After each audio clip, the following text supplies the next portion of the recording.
Hold up, it ain't easy breaking away of being a great. They slamming the door, I'm jumping the gate. Cause a starving stomach like being punched in the face. And an instrumental was the last time that I ate food from all of the base. My A-spoon going big son told me about the game. 20 years later, know my name. King, crown me, lounge in the back of the spot. Pay homage to an underground peasant, climb to the top. Funny style on elevators could never fade us. I peep data stain anytime they congratulate us. Goggles is worn and bottles is popping. I'm beyond Sanders on haters. This ice bucket dropping over their head with it. Extra the cred with it. You either fight or flight. I ain't one for the ledge living. I do it for the one that died but fed millions. With soul food flowed and stock my bad kitchen. I'm liberated. I drew a play that they ain't illustrated. I make a move they gladly imitate it. I ain't flattered, I'm a dragon to your paper castle. The Alpha and Omega, promise it ain't nothing after. A new beginning. My catalog like James Earl Jones, the ever living. Imagine if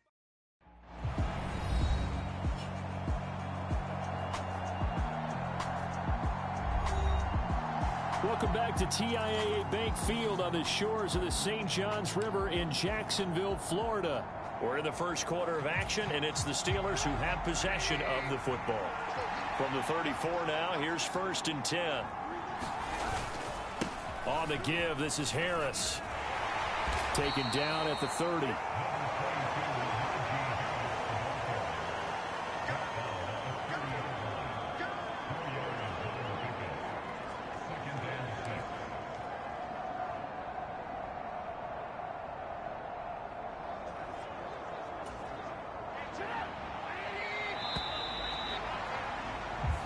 Seven our score after one right here on EA Sports.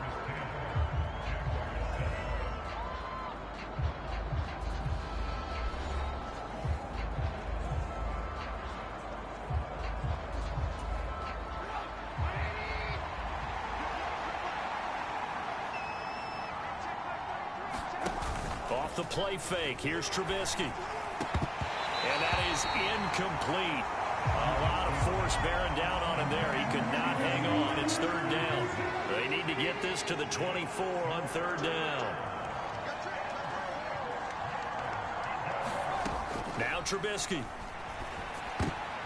He rifles one that's intercepted. Picked up by Foyesade Oluwakin. And the Jags will take over here just shy of the 30. All right, work with me, partner. This is a classic understatement. Their execution has been very poor. Last 3 drives, 2 interceptions and a fumble. Winning football?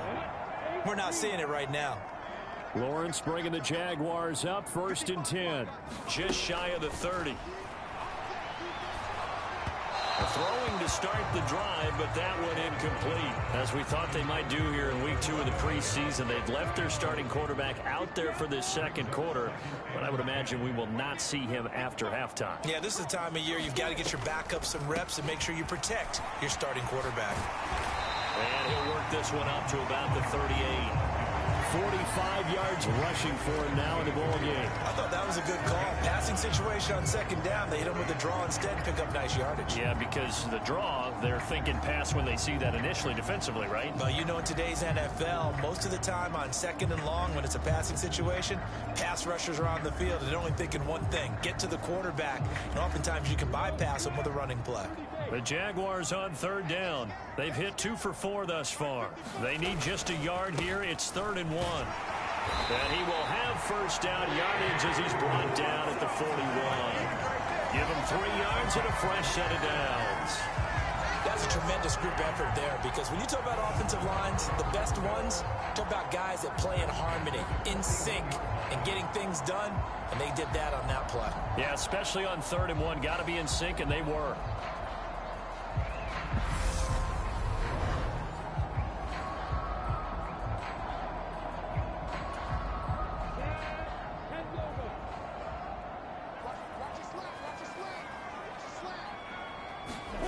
On 1st down, Lawrence.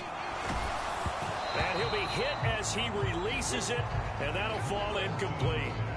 So now here in the second week of the preseason, you'd expect the starters to play a little bit more than they did in week one, but not a whole lot. So if you're an offensive coordinator, what are you looking for? What you're looking for is things getting cleaned up as you go along, because most of your playbook's probably installed.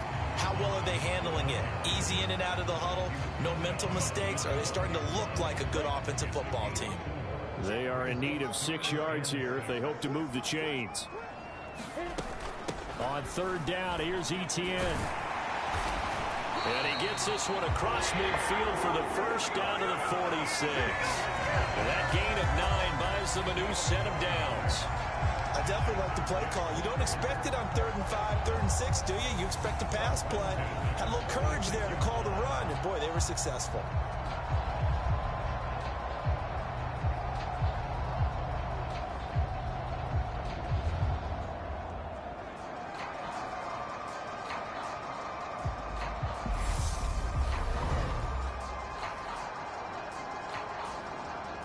Operating out of Steeler territory now. Here's 1st and 10 at the 46. Lawrence. His throw incomplete. Fair to say, hasn't been his best game throwing the football, but also not getting a lot of help out there either. Yeah, you nailed it pretty well, you know. He's got to throw it better. Got to get more help. Obviously one that should have been caught. They got to find a way to bring those two elements together so they can make some progress in this one. And he's going to be taken down right at the 40-yard line. He kept the receiver in the short field, but that let his quarterback get the ball quickly to him before either guy in double coverage could react.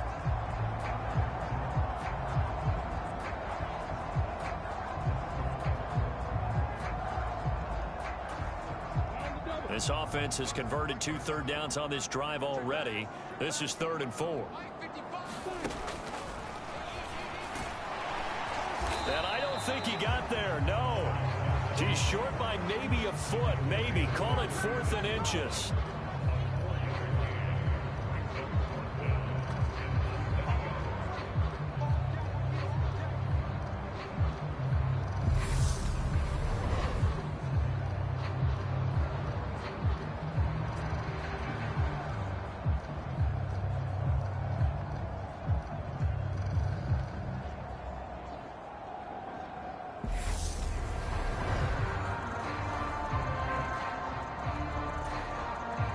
Lawrence heads off, and Ryan Santoso, the field goal unit, on now for the Jacksonville field goal try.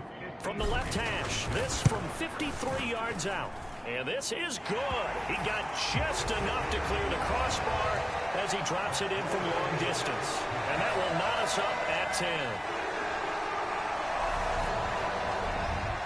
So the defense able to force the interception, and the offense working their way into field goal range and able to get 3 out of it. Yeah, and give them credit for that. They took the ball, maneuvered it downfield, and while they couldn't get exactly what they wanted, which was a touchdown, they did get 3 points out of it, so they paid off what the defense gave them. Both sides would be thrilled with that. And beyond the 20, but not by much. In fact, just a yard pass there to the 21. And Pittsburgh getting set to take the field.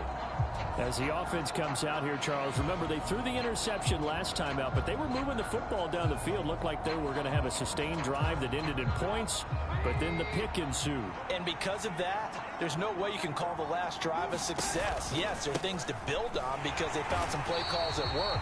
Now, they've got to build another drive and find a way to avoid the turnover the Plague did on the last one. They'll lose a yard there, and it's 2nd and 11. This defense is really flown around in the first half. They've gotten to the ball carrier before they can really get started. Offense got to have to come up with something else in order to try and get this running game going.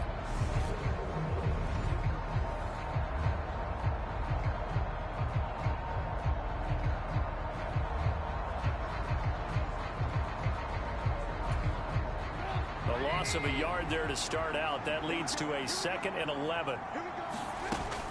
They'll run again with Harris. And this has been a recurring theme tonight for sure. Nowhere to run. Back to the line of scrimmage, that's all. Officially nothing on that one, no gain, so they're left with still 10 to go on 3rd down. Now Trubisky to throw. That swung out wide to Harris. And this will not get close to the first down marker as he's brought down at the 26. He did his best to just get 4 out of that, but not enough. And now 4th down. Well, offensively, that's the mismatch that you want. You want to force a linebacker to try and cover your back out of the backfield, out in some open space. But linebackers nowadays, they run like backs, and they take a lot of pride in covering. What a nice play he made there in the open field. On 4th down, the punt team is on as this is sent away.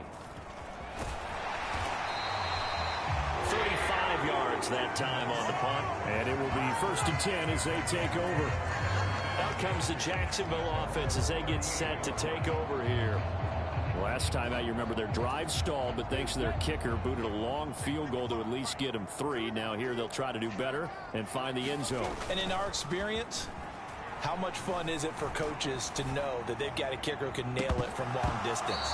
Now, the hard part is, as an offensive play caller, you don't want that in your head too much where you're relying on it, and he goes out and gets the job done for them. But I'm quite sure he would be content to just kick extra points from here on out. Yeah, absolutely no question. I think his teammates would be okay with him just kicking the extra points as well. And hard running's going to get him over the 40 to the 42. 4 yards the gain, and it'll bring up a 3rd down.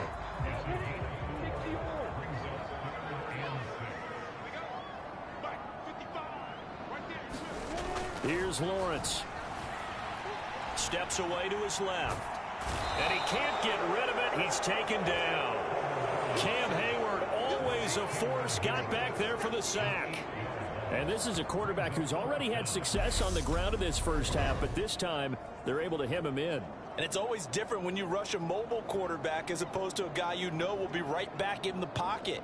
In this case, you got to make sure the inside pressure and the outside pressure match, and maybe even a second wave to make sure if he squirts free, you've got someone to tackle him.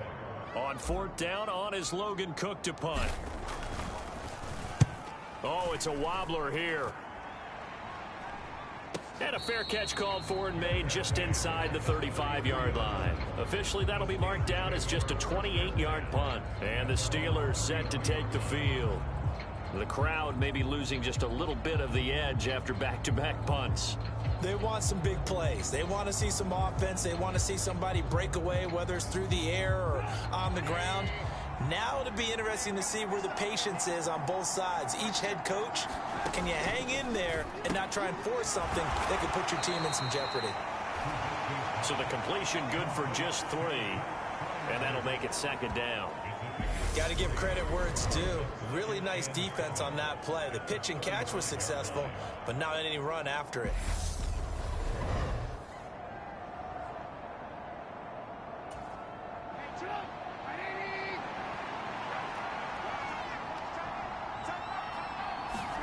From the 35 on 2nd down, Trubisky. He finds Pickens over the middle.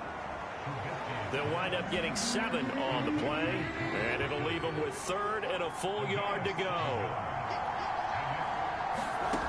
Trubisky will throw. That's complete to his tight end, Freiermuth. And he will have a Steelers 1st down as they're able to convert by plenty there on 3rd and 1. Got to say, I was a little surprised to see him, Charles, come out in the shotgun on 3rd and less than a yard. Yeah, but the way the NFL is nowadays, we hardly ever see anyone really run for it on short yardage. So they're going to throw the football more times than not. That was a nice, easy rhythm throw right there, and they pick up the 1st down.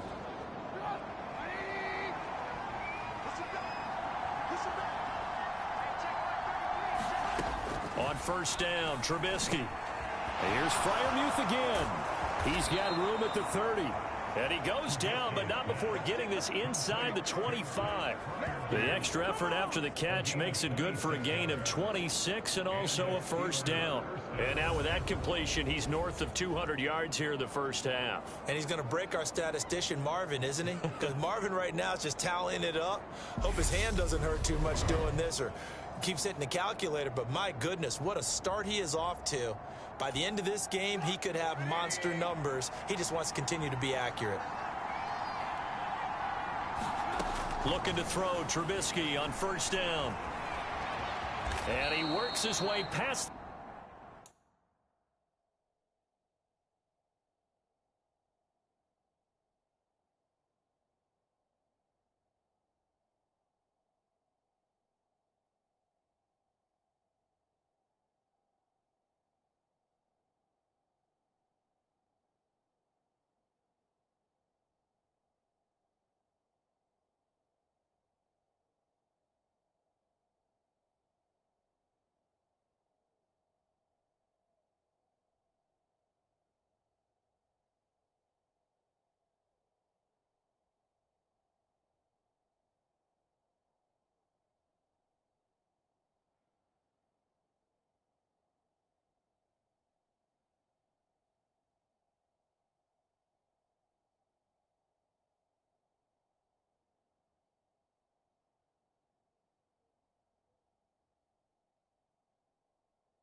scrimmage and then slides to a halt.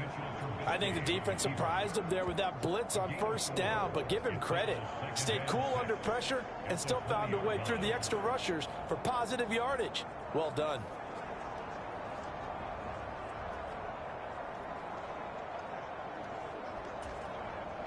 The ball resting on the 20. Here's 2nd and 6. They hand this off to Harris. And a couple of yards as they move it from the 21 to the 19. We talk about defenders, specifically linebackers, keeping their eyes in the right spot. He had that eye down the entire time. And you know that's not easily done because they throw a lot of misdirection at you. They try and fool you and get your eyes in the wrong place. But you're right about that one. He correctly figured that one out and made a really nice play.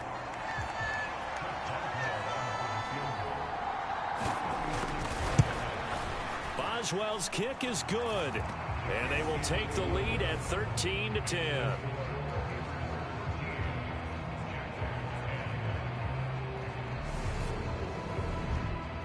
Well, a close game like this, obviously you want the touchdown, but certainly they will take the 3. And they'll be okay with that, but let's throw a little credit to the defense as well. And I'm just glad this doesn't come down to a debate, right? Which side won, partner? Because the defense, hey, we didn't give up a touchdown. The offense, hey, we put 3 on the board. Either way you look at it, I think both sides gained something out of that drive. Out comes the Jaguar offense now as they get set to take over. The last series for him, a little disappointing, forced to punt. And now they'll try to do better here and come away with some points as they begin this drive. 1st and 10. And a dangerous throw there on the drop-off. Incomplete, nearly intercepted.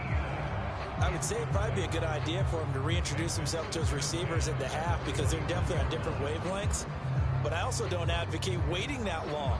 Next series before you get out there. Hey, let's get together, guys. Let's get this thing moving. From the 21, it's 2nd and 10. Lawrence, now this is ETN on the draw. 5 yards, now it's 3rd and 5.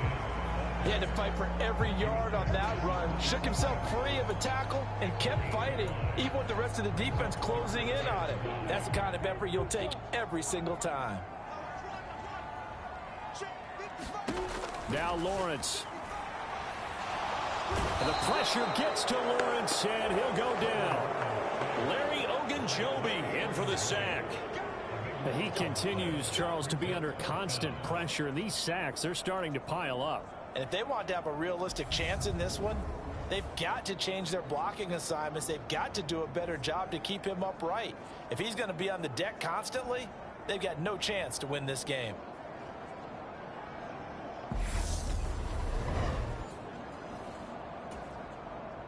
Here's Logan Cook now to punt this one away. He's been a busy man here in this first half as he gets it away. Call that a 44-yard punt, 5 on the return. And now this offense comes back out onto the field. And they're not going to play this conservative, I don't think. They had the field goal last time, and they're up, but they're looking to put a drive in the end zone. Oh, I agree with you totally. No one goes out on the field and says, all right, let's just settle for 3, except in certain situations, trying to ice a game, that sort of deal. Most of the time, it's end zone, and that's what you're thinking, and I believe that's exactly what they're thinking as they begin this one. Yeah, no quarterback ever goes out there saying, hey, let's get 3, right? Not one that I've ever met. So the completion good for 6 yards, and that's going to bring up 2nd down. Just about every quarterback is trained to really look downfield first before you come back and make a nice, safe throw. And in this case, that's exactly what he did. Found his running back, let him create some space, and it turned out to be a nice play for the offense. On 2nd down, this is Harris. 2 yards on the carry there, and it's going to lead him to 3rd down. Brandon, one thing about blitzes, they really confuse offensive linemen at times, and what you have to do is lock in on the guy right in front of you. If you don't, you saw the end result. Defensive tackle ended up making the play. And the Steelers on 3rd down, not quite 50%, 4 for 9. Here it's 3rd and 2. Here's Trubisky to throw. He finds his man Johnson. And he will have a Steelers first down as they're able to get the third down conversion. Would it be safe to say that as precise as routes are supposed to be run in the NFL, maybe they're not quite as precise in college ball? That's accurate, yeah. And I think we saw a college route in the NFL there. Just find the soft spot, find the dead zone, and find the first down. And that's what he just did. So from the 39 now, they'll come up on a 1st and 10. A run with Harris out of the shotgun. And he'll power ahead, but only for about 3 yards. 2nd down coming up. Well, that's just a pile of bodies there, and that's when you kind of find out who's a tough guy, right? Who can stand up and make a play. It was only a 3-yard run, but for both sides, they had to walk away from that feeling like, okay, I can stand up when the going gets tough in here. 2 yards the gain there, and now they're left with a 3rd and about 4 for a first. From the shotgun is Trubisky. And he's brought down here just outside of the 20. He really looked comfortable there, scanning the situation, analyzing things, feeling the pressure, and then stepping up right through the middle and sprinting for a first down.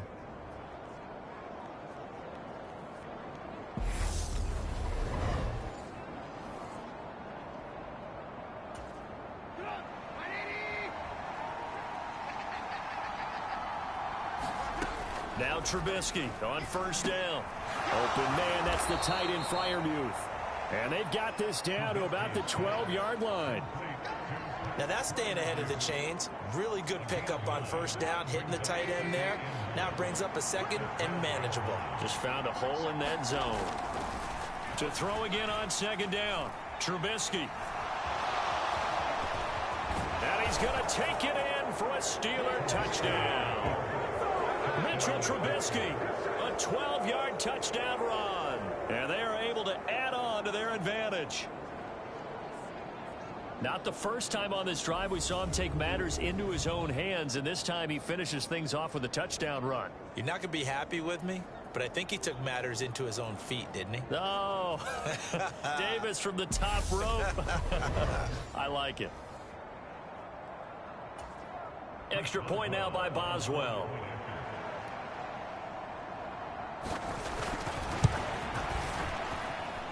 And his guys will take a 10-point lead. So that drive in total 8 plays. And it was all capped off by Mitchell Trubisky's touchdown run. Boswell now to kick it away after the touchdown. Fielded just outside the goal line. And a nice return sets him up pretty good here right at the 30-yard line.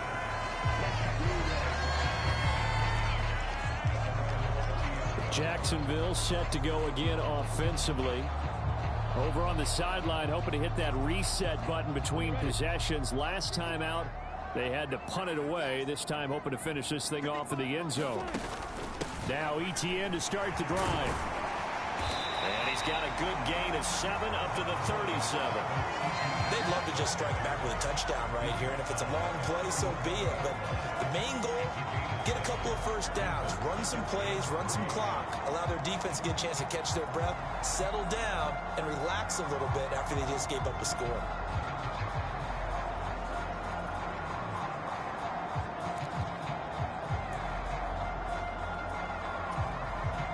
A good run, got 7 on first. Here's 2nd and 3.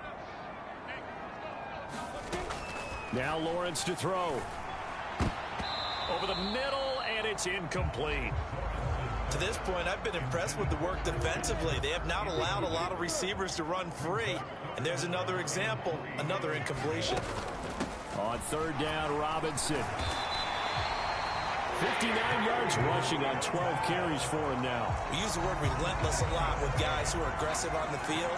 In this case, it really fits, doesn't it? How about his ability to break tackles and his feet never stop moving?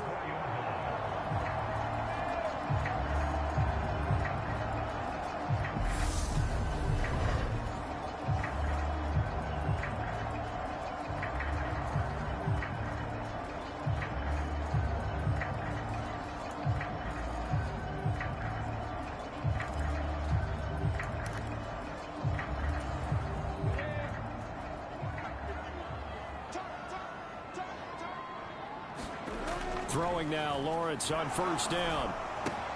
This one complete to Christian Kirk. And he'll be tackled on the other side of midfield at the 46-yard line.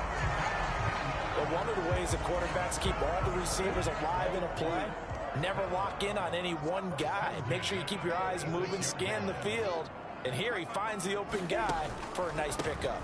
On 1st and 10, it's Robinson. And nothing much materializing there on the first down run. He'll get a couple, and that's it. You've got to be impressed by that defensive front on reps like those. They were not being moved off the line, kept their shoulders square, and gave their teammates time to fight to the ball and limit that gain. And this throw will be intercepted. Picked off by the linebacker, Miles Jack. And the Steelers will take over here as they get it up to the 43-yard line. We remind you that coming up in 2 minutes' time, we'll hand you off to Orlando, where Jonathan Coachman will have highlights and analysis of this first half of action. After the interception, here's Trubisky. And he can't find a receiver, and he's brought down. Buried by multiple defenders on the drive's first play. And no matter what the situation, the O-line just hates that because they feel like they didn't protect little brother back there, right? Man, that's just so difficult for them because just think about every single play. When you decide to throw the football, you're dealing with some of the best athletes on the planet. You talk about guys, if they weren't playing football, they'd be starring in the NBA at power forward. It's a really difficult task. Following the sack, they'll try to change their fortune here on 2nd and 13. Here's Trubisky. Got his man complete over the middle. It's Johnson. And they'll get to him after a gain of 7 to the 47. Good throw, good catch, but I really like the route. The drag and being able to run away from defenders. Hard to stick with them for that long. Yeah, better against man than zone, or? Better against man, because now you're running away from someone and you're not running into a defensive player in another zone. And he'll go down inside the 45 before going out of bounds.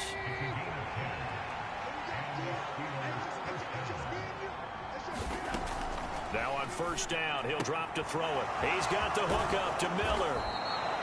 And he'll be hauled down at about the 30-yard line. So many times in my career, I've heard coaches talk about completions are one thing. But as long as we're there at the catch and we get guys on the ground, we can live with that. But if you're going to give up 10, 12, 15 yards after the catch, then your defense is going to be in a lot of trouble. Trubisky to throw again. Making the catch is Sternberger. And he's brought down here just outside of the 20. The Steelers signal for the second of their timeouts as the clock will stop with 45 seconds to go in the first half. Here's 2nd and a yard. They'll look to throw again. He gets it left side to Johnson. And they're going to get this down inside the 15. Here's a 1st and 10 at the 14-yard line. From the red zone now, they'll look to throw. Rolling to his right. And he's tackled a yard short of the marker. Good gain of 9 on first down. Now the offense will burn their 3rd and final timeout. And with halftime on the horizon, they'll be out of timeouts from here forward. From the 5 now, 2nd and a yard. Throwing here, Trubisky. He's got Claypool for a Steeler touchdown. Chase Claypool as the first half is winding down. And the Steelers will extend their lead here just before halftime. And this drive, Charles, very well timed as they score with very little time remaining in this first half. And I'm reminded that they get the second half kickoff as well, so they can break this one wide open before the other guys have a chance to possess the football. Boswell for the extra point.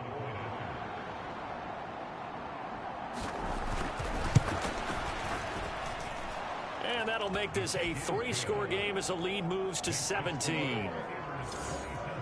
So that drive takes him down the field in 8 plays. And it was finished off by the Chase Claypool touchdown catch. So not much time to speak of remaining in this first half as the kick's away. Taken at the goal line. And he returns this to the 22.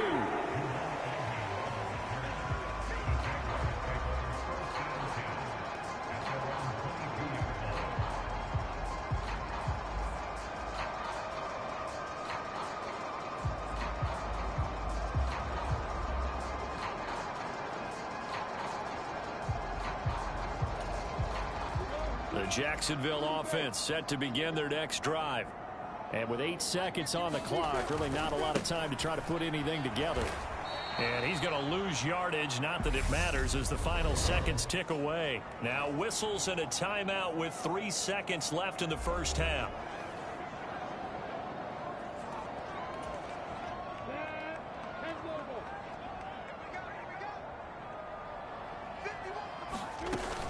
They'll keep it on the ground again here.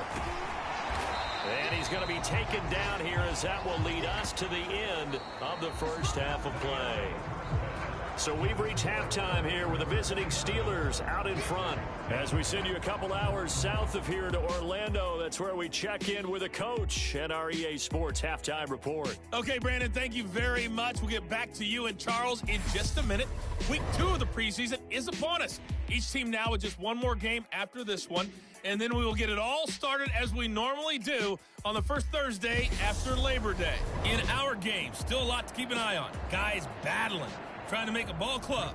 We'll send it back to 2 guys already on our team. That's Brandon Godden and Charles Davis. Taking in at the 3. And a nice return sets him up pretty good here right at the 30-yard line. Out come the Jaguars now as they'll go on offense first here in this third quarter. And you have to think, Charles, down 3 scores already. They need to play an almost perfect second half to have a solid chance. And that absolutely starts with finding some way to put together a touchdown drive here. They need to be smart, fast, efficient, get the ball into the end zone, and do it again multiple times in order to have a chance to win this game. They'll start on the ground here on first down. And they get him down, but not before he takes it across the 40-yard line. Give him 13 yards on the opening play of the drive and also give him a first down. Despite the score, despite the deficit, no quitting this guy. He's running angry, running through arm tackles. He wants to change what that scoreboard is saying.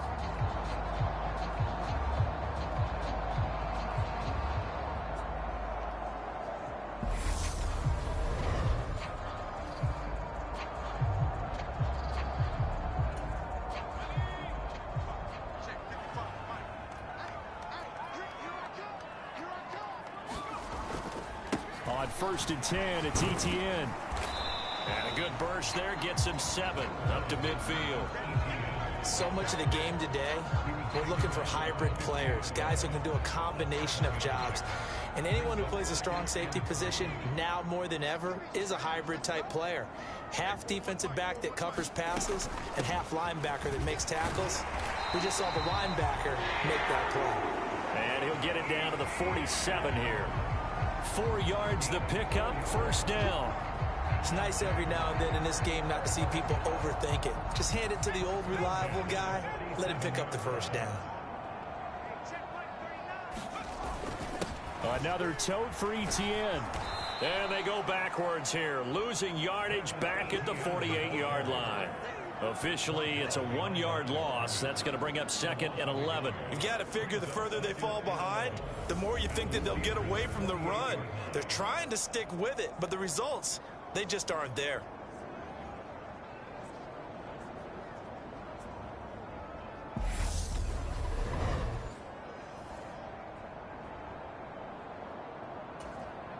Looking at a 2nd and 11 now after the loss. Etienne up the middle. 54 yards rushing for him now to this point. But you got to give kudos to your offensive line and the guy carrying the ball, because they were in a 2nd and long situation. It seemed pretty dire, but they brought it back to 3rd and manageable with that run. On 3rd down, Cottrell. And brought down, but able to get it to their 30-yard line. 11 yards there for Jacksonville and a first down as well. We don't talk about it very often, but sometimes there's a dip in intensity when you start the second half, which can manifest itself in some sloppy tackling. And how about right there? He ran right through that weak tackle attempt.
downs on this drive so far. It's 1st and 10.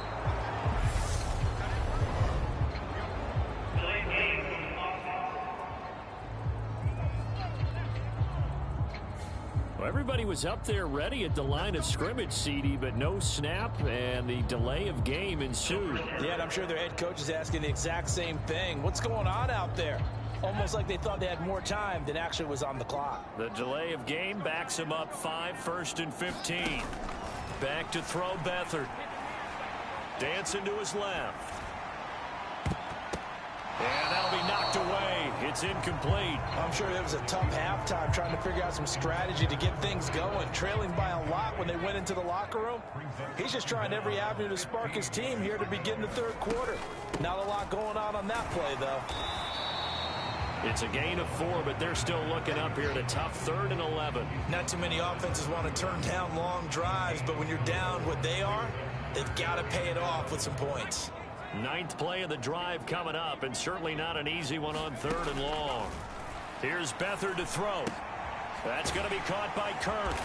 And he will be very close to a 1st down, but I see the closed fist of the referee, and that means 4th down. So the pitch and catch good for 11, and that's going to make it 4th down. That was a heck of an effort to stop him just short of the marker, but now they're going to need another big play on 4th down on defense, I believe, because offensively, they went from 3rd and long to now it's a go situation here on 4th and inches.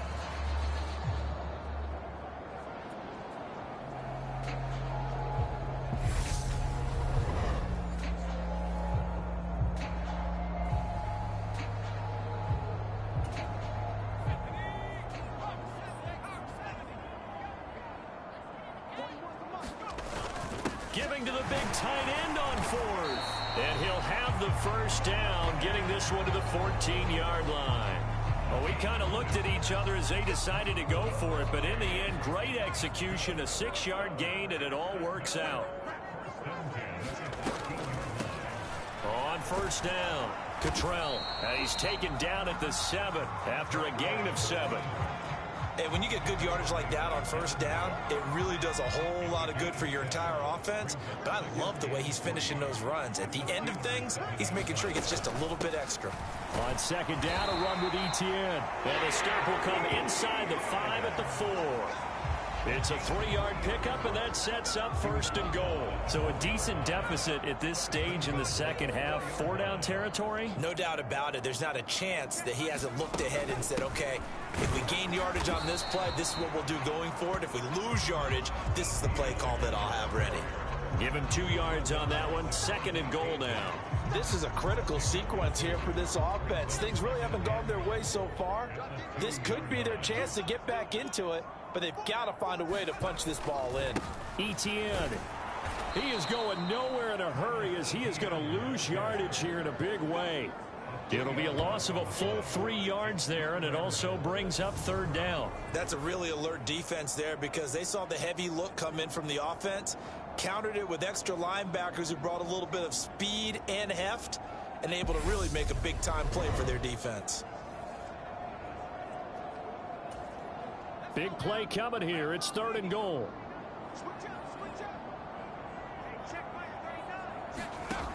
They'll throw here. Beathard. He's going to flip one out here to his running back. Touchdown, Jaguars. Nathan Cottrell. A 5-yard touchdown. And the Jaguars are able to cut into this lead as they score on the opening drive of the second half. That's a score you felt they had to have here in the 3rd quarter to get back in this game. And you know that there's an emphasis on their side. Hey, we know this. We know where we are. But sometimes that binds you up so much that you try too hard, you don't get the score. A perfect combination of urgency, yet relaxed enough to get it done. Extra point up and good from Santoso. And the lead is trimmed down to 10. That drive, a long one, spanning 15 plays. And it results in a touchdown for Jacksonville.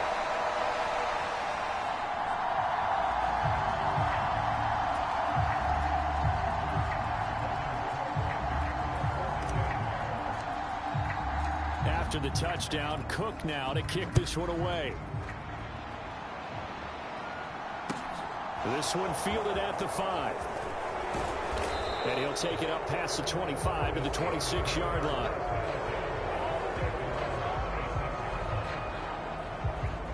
Time for the Steelers offense now to get set for their first possession of half number 2. And they were terrific in the first half, built up a sizable lead, and it's just been cut into a bit following the opening drive score on the other side. But this is a unit that has to be itching to get the football again. You can say that again. They've got to be pretty eager because, let's face it, they've had to sit through halftime, then sit on the sidelines and watch that drive. So you can bet that they're saying, let's get on with this. We got to go out there and get some more points. And they're able to get this one across the 35. A gain of 11 to kick off the drive, and it's a quick first down. For a lot of guys playing this game, there's no better feeling than running right through a tackle. He's able to lower his center of gravity and turn his legs for a really nice pickup.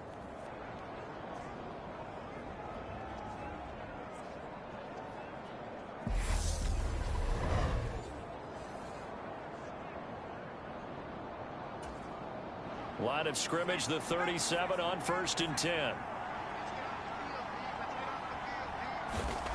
And now the first throw for the backup quarterback. Looking left side, and he's got Sternberger. And able to get this one across the 45 before he's brought down. A gain of 10 as they look to add on to this 10-point lead. Many different ways to create space, but on that play, he did it with that big, wide body of his. Didn't get a whole lot of yardage on the play, but it did what it was supposed to. Pick up a first down. To the air on first down with Pickett. And that's off the mark, incomplete. From the snap, he certainly looked like he knew where he wanted to go with the ball, but surprise, that guy was covered. So that took his attention elsewhere to no avail. Pickett back to the air on 2nd down. Pass hauled in by the 6'4" tight end Sternberger. And they'll get this just to the 47, 1-yard gain. They'll come to the line here needing 9 yards to pick up the first. Throwing on 3rd down. Here's Pickett. Underneath into the hands of Sternberger. And he's going to be taken down right at the 40-yard line.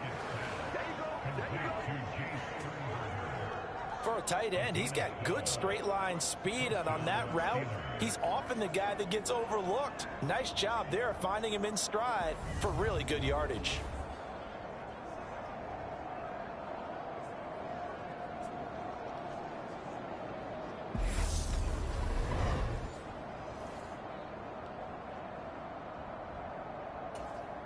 So in Jacksonville territory now. Here's a 1st and 10 right at the 40.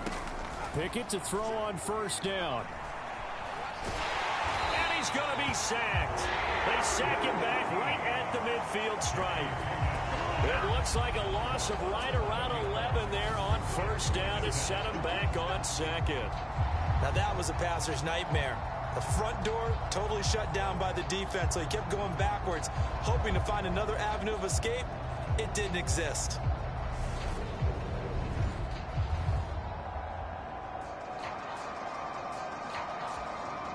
Well, they're in some hot water now after that sack.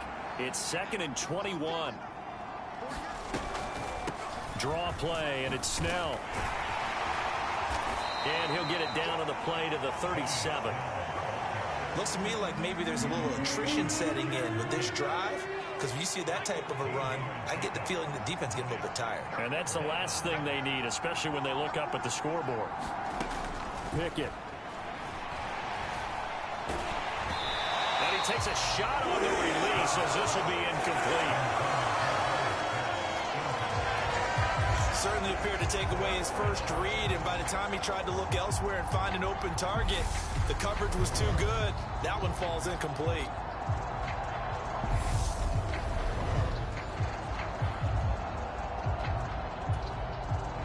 So now they're going to send out the field goal unit to, as they say, fire away from long distance.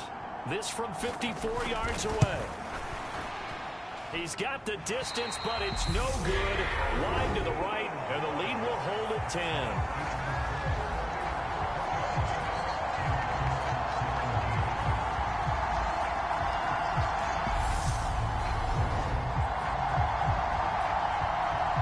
And now out come the Jags. And now last drive so successful with the ground game, ending in a touchdown. Do you stick with that formula? That would be the number one thing you would think of, but so many guys now would look at it and say, we've got them set up so well for play action, now's the time to take a shot. Yeah. But, you know, there was a big-time coach in the state of Ohio who once said, if you throw the ball, if you put it in the air, 3 things can happen, and 2 of them are bad. He would have kept it on the ground. 2 yards on the carry there. It'll be second down. Running out of the gun with ETN. Give him 3 on the run there. Now they're looking at a 3rd and about 5. Well, that's not a run that's going to make any of the highlight tapes, but they've been moving it well all game on the ground. This is another one that keeps them moving forward. This offense in desperate need of a conversion as they come up on 3rd down. Now a handoff up the middle.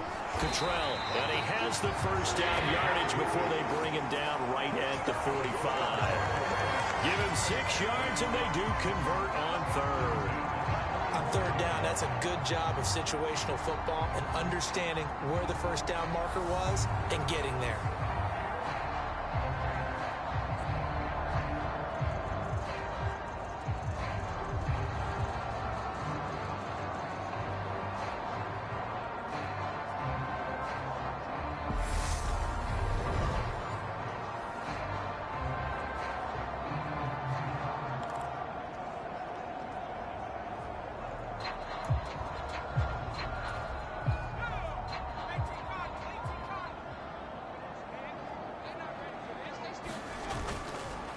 On the counter, ETN. And a pretty good burst right there as he'll take this down to the 33.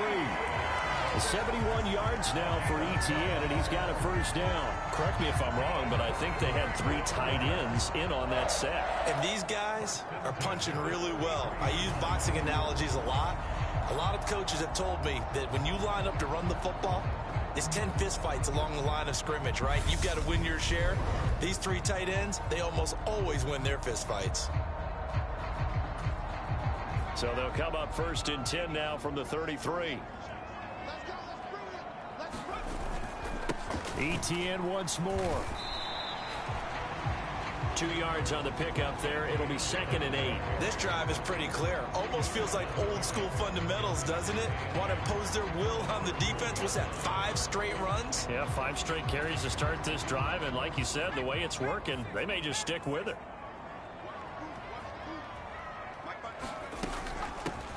On 2nd down now, Cottrell. And he works his way free all the way down to the outskirts of the red zone. 11 yards there for Jacksonville and a first down as well. That was good, tough running right up the middle. And if the defense can't penetrate and make him slow his pace or change direction, that's often the end result.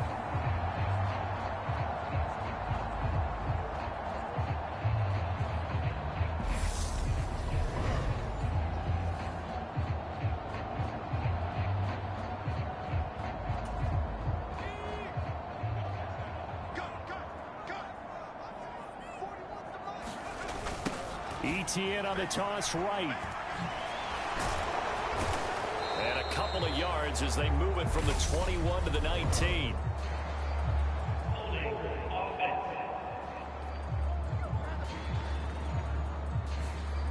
So they cite the right guard this time with a holding penalty. And so many different assignments you could have at that position, and sometimes you might just be a step too late and have to grab and hold on. Beathard. He completes it to Treadwell. And he's going to get this down near the 25.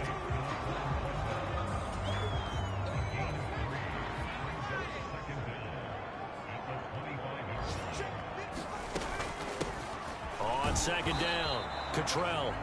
And not much of a hole there as he gets it down to about the 24-yard line. They had 3 yards on first down, just 1 yard there.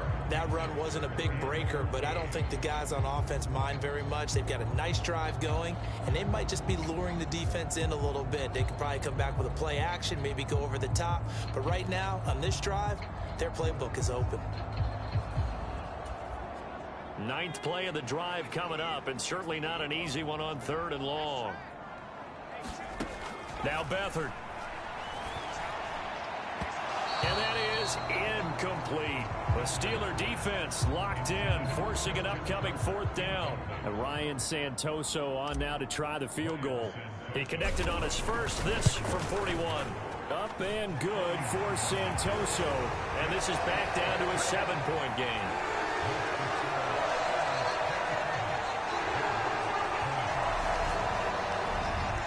So 3 points, maybe not a grand prize at this stage, but it does get them back within one score. It certainly does, because now they stay within shouting distance, so that means everyone on your sideline stays engaged in this game. They know they still have a shot. Fielded right around the 8. And up to about the 26-yard line, just across the 25. The Steeler offense set to regain possession. And the way their last drive ended, boy, it was frustrating. They had a pretty good drive going. It was sustained, and then it stalled out, Charles, and they missed the field goal and got nothing out of it. Is that insult to injury? Because they had such a sustained drive, as you noted. So you know, for the head coach, it almost felt like a little bit of failure to send out the field goal unit and then to not even see the ball go through the post. What a bummer on that last drive for them. Got to pick themselves up from that one.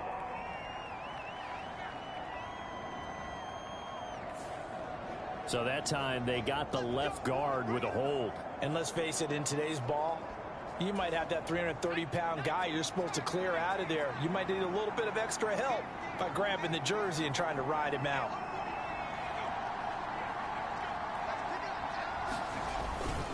They run straight ahead with Snell. And a good stiff arm there before he's brought down on a nice little game. After another impressive run, the question has to be asked, how do you slow these guys down running the football? I think they're going to try and get more people to the point of attack, try and get more people to the line of scrimmage, almost use a variety of run blitzes in order to try and get it done. Meanwhile, Pickett's throw here taken in by Boykin. And he gets this up just shy of the 30 to the 29 before he's out of bounds. People worry about throwing the out route because often it can get jumped, and that can turn into either an incompletion or an interception. But not on that one. Everything came together, and he catches it and goes over the sideline.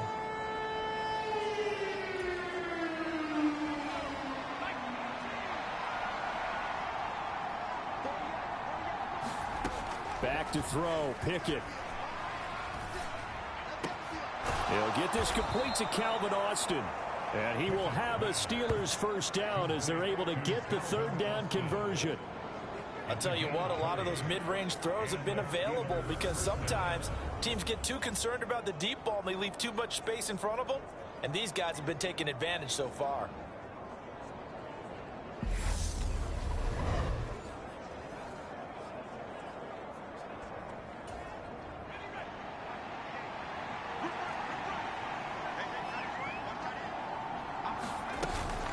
They'll go with Snell here on first down. And not able to break away this time as they're going to stop him right around the line of scrimmage. The tackle made by Calebon Chason. As usual, the hallmark of a good run defense, linebackers making plays near the line of scrimmage. Absolutely nowhere to run there.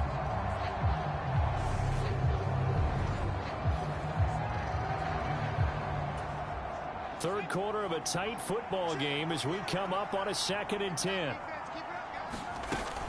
Here's Snell yet again. And he's fortunate to get anything from that. Give him a yard up to the 49.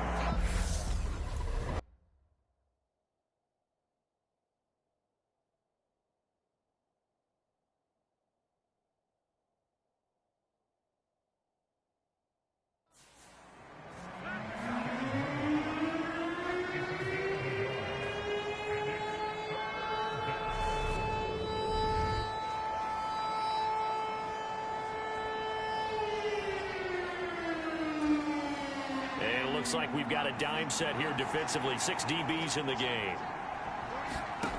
Here's Pickett.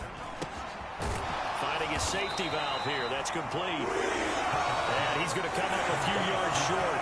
Brought down at the 45. That one good for only 6, and it leaves him with a 4th down.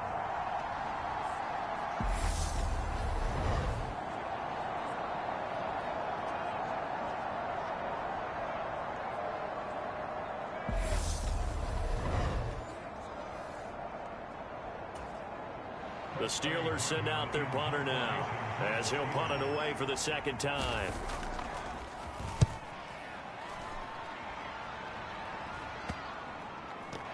And this is a beauty as that ball's going to angle out at the 6-yard line. So well done there. And these punters, they get more specialized and better each and every year, don't they? They sure do. And now it's really not the American punters. It's the Australian punters with their kicking academies and that flat drop and just kind of kicking the nose of the football. They're able to almost stop it where they want to, like a good golfer can check one up.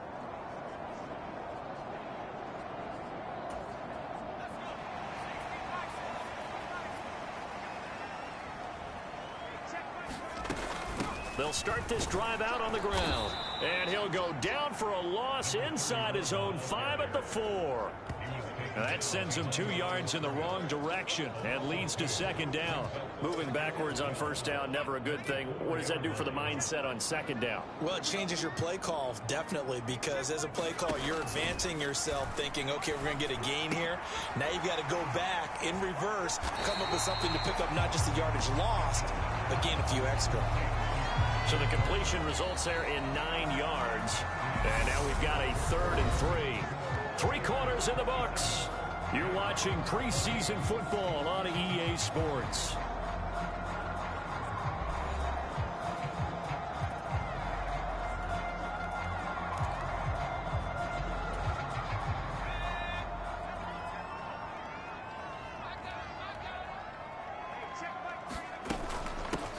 On 3rd down, Cottrell. And able to get it across the 20 before they get to it.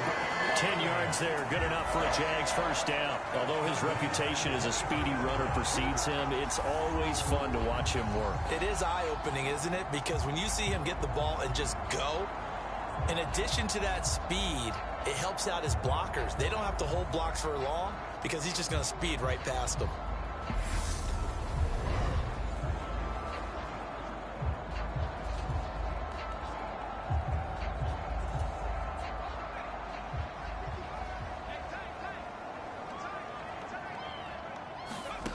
Here's Beathard to throw. The quick throw knocked away. It's incomplete. Partner, for once in my life, I'll be succinct. In a one-possession game, every single stop like that could be a difference maker.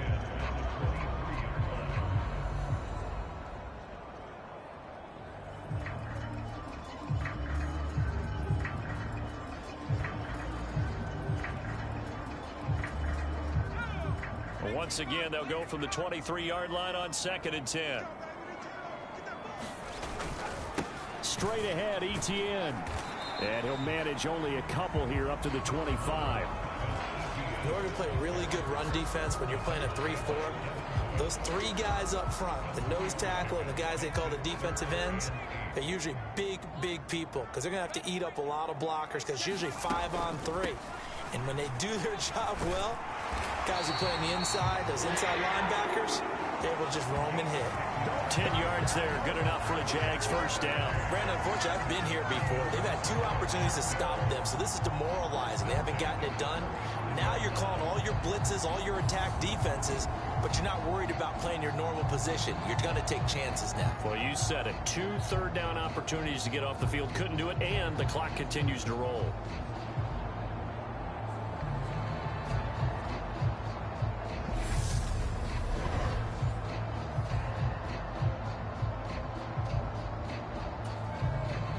The drive continues as they search for a tying touchdown. Here's 1st and 10. A handoff for Etienne. He'll get a nice chunk there on the first down run, and it's 2nd and 4.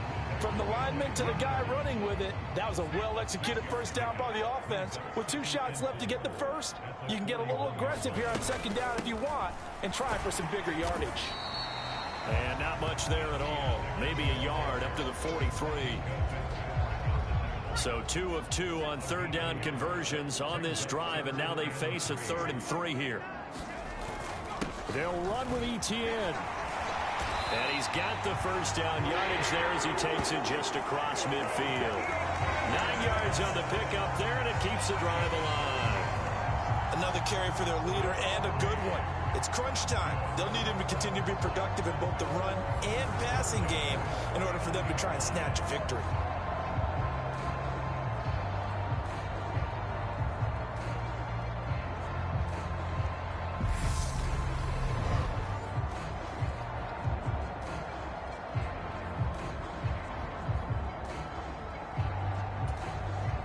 Operating out of Steeler territory now. Here's 1st and 10 at the 49-yard line.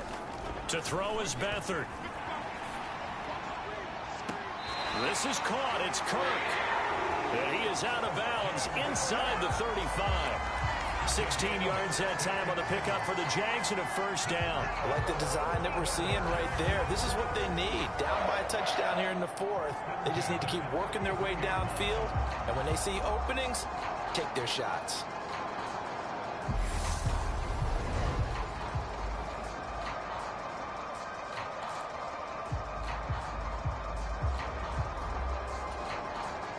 So they'll come up 1st and 10 now from the 33. Here's a give to Etienne. And not much running room. Down to the 32. Just a yard on the 1st down carry, so it's 2nd and 9.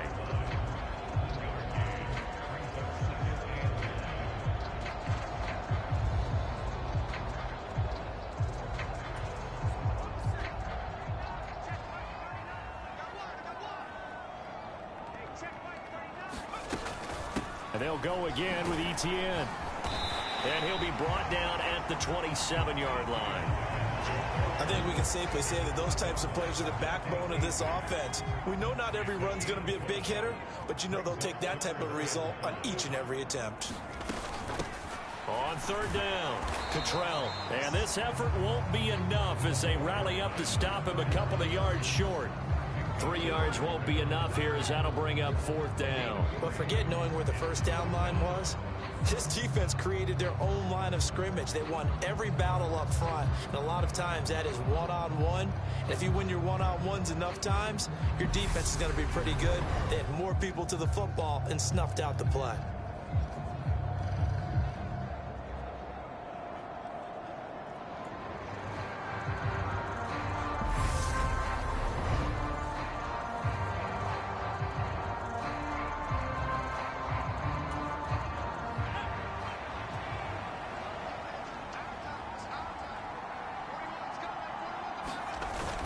Going with their tight end on 4th. They're able to keep the drive alive 7 yards that time, and the decision to go for it proves to be a good one. Remember, that was 4th and a full 2 yards. There's a big difference between that and 4th and maybe 6 inches or a yard. Yeah, you're exactly right, because when it's at 6 inches, you just fall forward and you pick it up, right? You just go quarterback sneak. But having to move bodies, that means you actually have to execute because they know what you're going to do. How are you going to make the right play call and get everyone into the right spot? And that is caught. Touchdown, Jacksonville. Zay Jones, an 18-yard touchdown grab. And the Jaguars go coast to coast and finish the drive off with 6 points. We are set up for a fantastic finish now. A 4th quarter touchdown here. We're an extra point away from a tie football game. And I know they're thinking about possibly going for 2, but I'd go ahead and kick this one and just get it back to level. Santoso now for the extra point.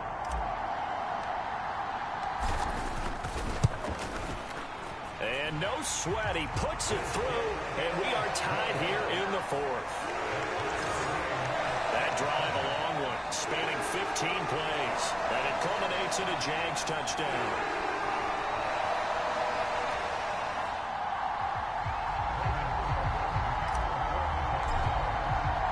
Boy, hard to ask for a better game thus far. 27 apiece is our score as the kick's away. Pulls it in at the 13. And he'll get it up just past the 20 as his guys will go to work at the 21-yard line. And Pittsburgh getting set to take the field. They no longer have the lead after that last touchdown, all tied up in the 4th quarter. And a chance for this offense to mount a potential game-winning drive right here. Pickett leads the Steelers up here with a fresh set of downs at their own 21. Starting the drive was Snell, and he's going to be stacked up right at the line of scrimmage. Nothing there for him. Second down. So after the run for no gain, here's 2nd and 10. They're going to run again with Snell. And he'll have this past the 30 prior to going out of bounds. Now it looks like we're going to get a stoppage here. An injured Steeler on that last play. Well, you hate to see this before the regular season even begins. We'll take a break and come back. More preseason action in a moment.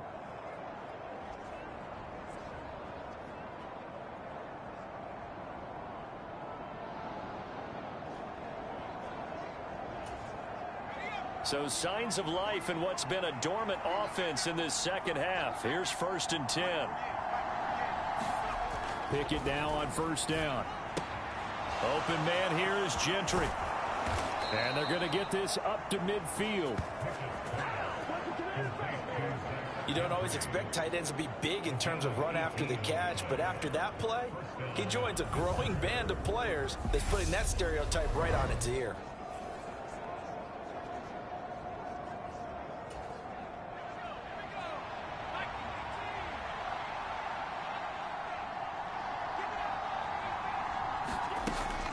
Snell on the shotgun handoff. And good penetration here. He'll get this down only to about the 49-yard line. Just a yard on the pickup there, and it'll bring up a 2nd and 9.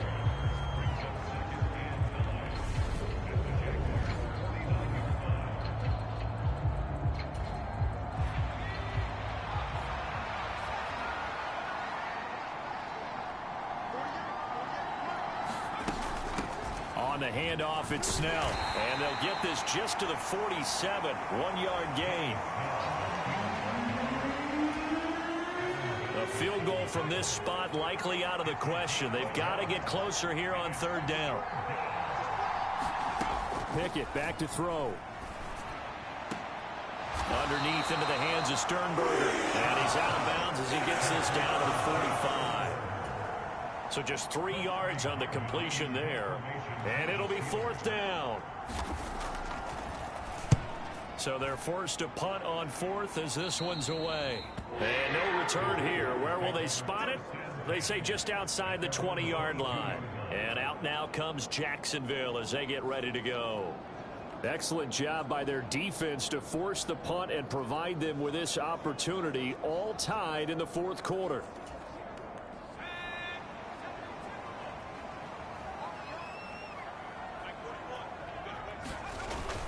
They'll start on the ground. Etienne. And he's going to get a solid gain of 9 before being brought down. 2nd and right at a yard.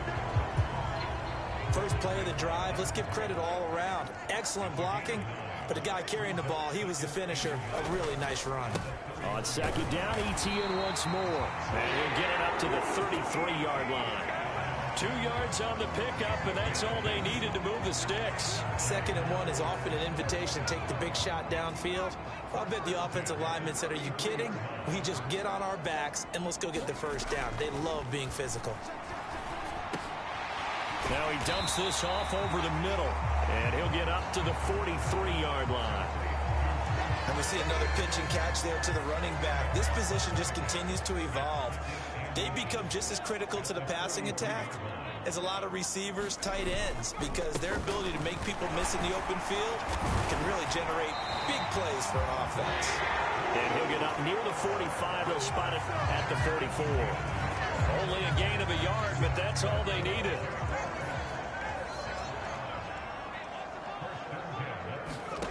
To throw is Beathard. He's got his tight end. It's Chris Manhertz. And he'll be tackled on the other side of midfield at the 46-yard line.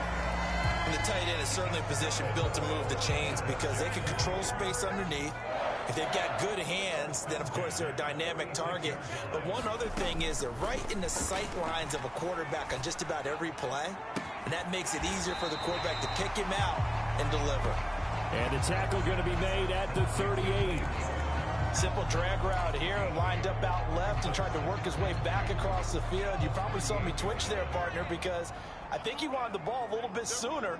By the time he looked it in, defender was right on him. On second down, a run with Etienne. And he works it to the 30-yard line here, right at the 30. That one, a first down pickup of 8. This has been an up and down, back and forth type of a game, hasn't it? Maybe this long drive, take a little bit of the wind out of their sails, kind of settle things down a little bit.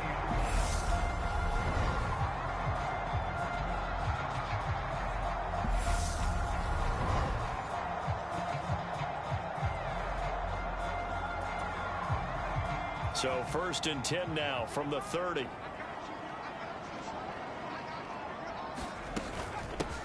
Up the middle they go. Cottrell to about the 26 here. I feel like I could see what he was thinking on that carry. He wanted to follow that big tackle through the hole. Ended up only getting 4 yards on the carry. I think he had designs on that one being bigger. And this one taken in on the right sideline, but not in the field of play. They say it's incomplete. The throw led him a little too far. It brings up third down. That was a nice grab. Just couldn't get the feet down, right? Needed that toe tap sequence there. Whatever size shoe he's wearing, probably need about a half size smaller to complete that one. They got to get to the 20 to keep the drive alive on third down.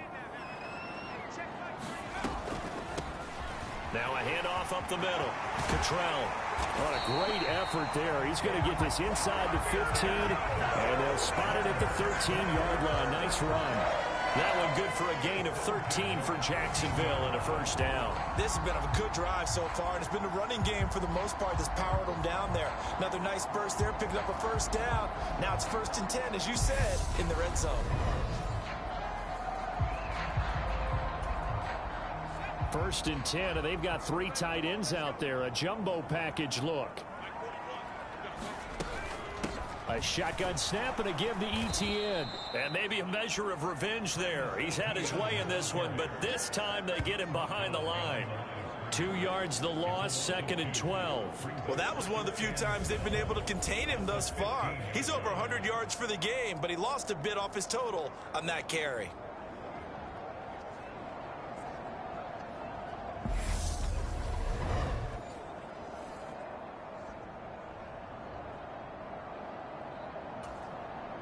A rare misstep on that last play because the drive has been strong, but now it's second and 12. Another tote for Etienne. He takes us down to about the 12 for a gain of 3. Not a whole lot of room to maneuver there, and I think that's because everyone took care of their responsibilities, filled their gaps, held their place. No place for him to run. And look good. Everything got funneled to the nose tackle. They swallowed him up.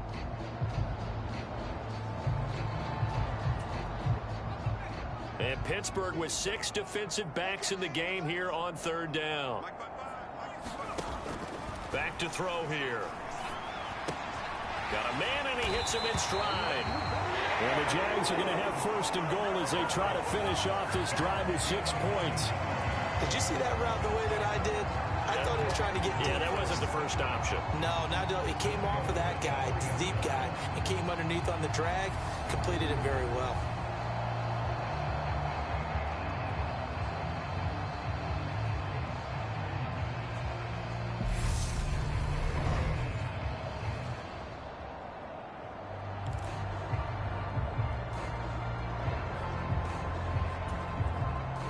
Field goal could get him the lead, but it might not be enough here as they come up on first and goal. They're going to look to throw. Got his man. It's caught. Touchdown, Jaguars. Zay Jones ready for the regular season with his second touchdown of the game. And the Jaguars have broken this deadlock and have taken the lead here in the 4th. So what a comeback here. They look like they might be down and out not too long ago, but they have rallied back to take a 4th quarter lead. And I think we've got to give... And now remember, all touchdowns are reviewed, and in a tight game like this, they're going to take a good long look at it. They're taking a peek at whether or not those feet were in bounds, and obviously a big call here in the end zone. And not just the feet. How about the hands? How's the ball possessed while the feet are hopefully getting down in bounds? That's what they're trying to look at to see if it all comes together.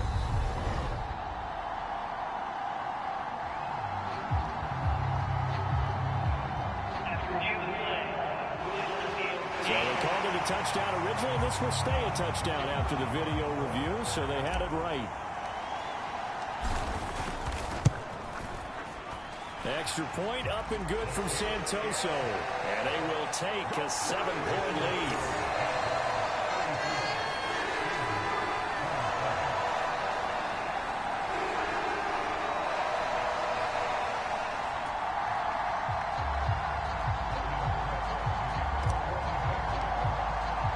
After the touchdown, Cook now to kick this one away. Taken from about the 12. And they will wrangle him down a couple yards shy of the 30.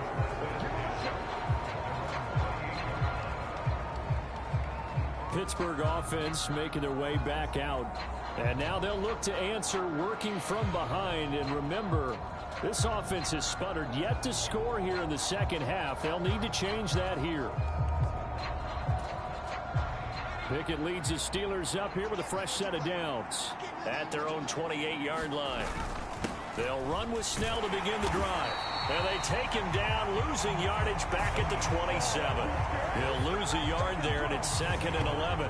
And that's exactly what offenses try to avoid by using motion and throwing different formations up. They hate when he can draw a bead on the play, get a running start, and make a big play behind the line of scrimmage as he did just there. On 2nd and 11 now. Pickett forced out to his left. On the right side, this is Miller. And past the 40 before he's out of bounds. That one good for 14 yards and a Steeler first. So signs of life in what's been a dormant offense in this second half. Here's 1st and 10. On 1st and 10, it's Pickett. And they'll get this down to around the 47-yard line. Nice idea, nice concept there. Line him up on the left side of the formation, let him sneak his way across, coming back underneath, put it in his hands, let him get a few more yards after the catch, too. Great way to utilize a tight end on the drag route. Pickett's throw taken in by Miller. And he's going to be taken down at about the 33. And this was a nice example of an offensive coordinator scheming his guy open. Just a little underneath route, just trying to free up some space. And it worked awfully well. Got him not just space, but plenty of room to run after the catch to pick up really nice yardage. And it is incomplete. Good positioning there downfield to break that one up.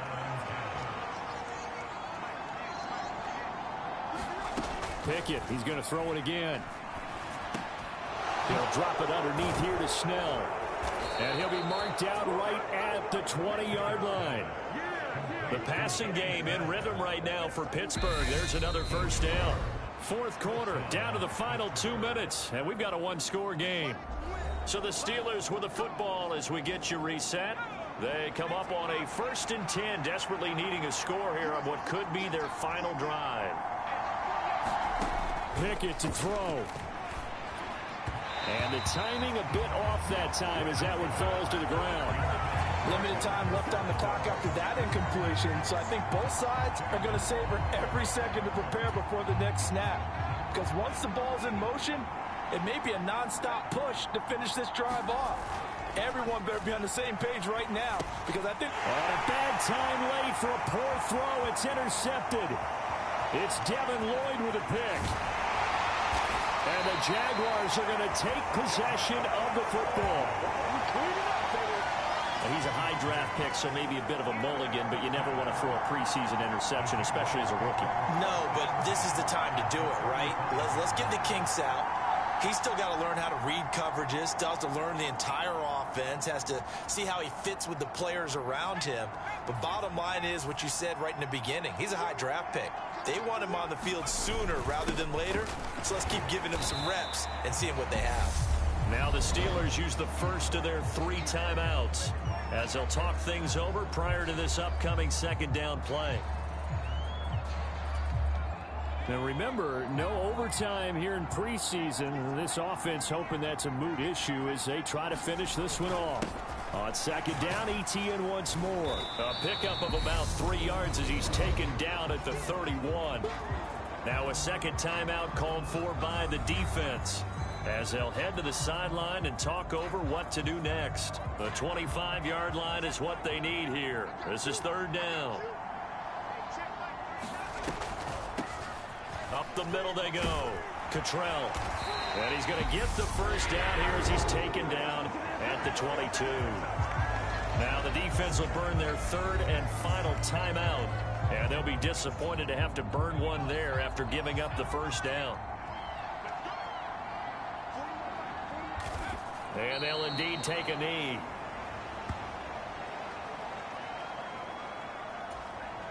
Second and 11.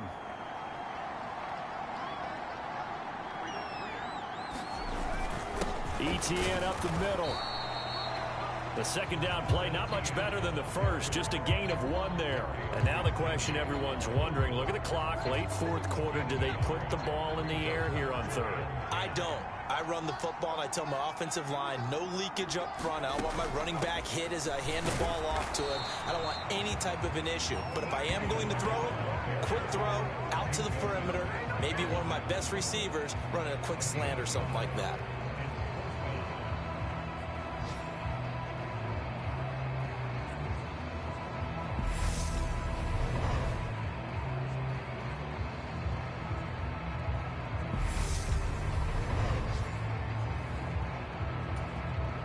So the field goal unit is on the field as this is a big spot right here. Up and good for Santoso. And that will extend their lead even further.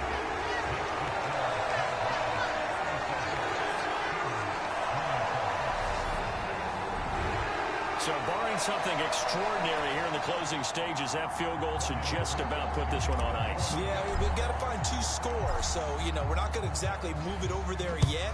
It can be done, but, boy, it's going to be a little bit of a stretch for them, isn't it? Yeah, they would have to move incredibly quick and have some luck, too. And he takes this near the 25. Just a little pass there. Call it the 26. So here's Pickett and the Steelers. Down by 10, 30 seconds to go. You can't say the preseason isn't interesting. This has been great as they come up first and 10.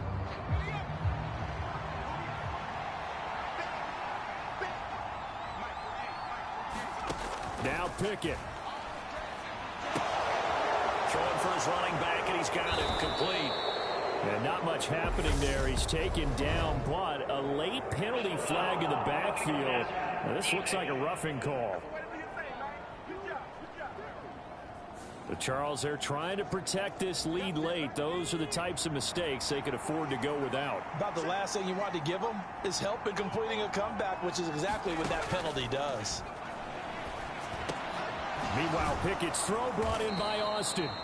And he'll be brought down on the other side of midfield at the 43. Looking to throw here, Pickett. Austin is there and brings in another one. And they're going to get this down near the 35-yard line.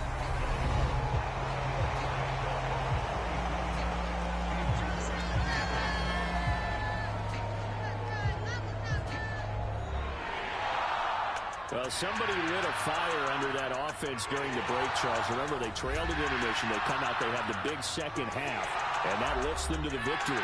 And Brandon, trailing at halftime, we always talk about teams making adjustments. You know what the best adjustments usually are?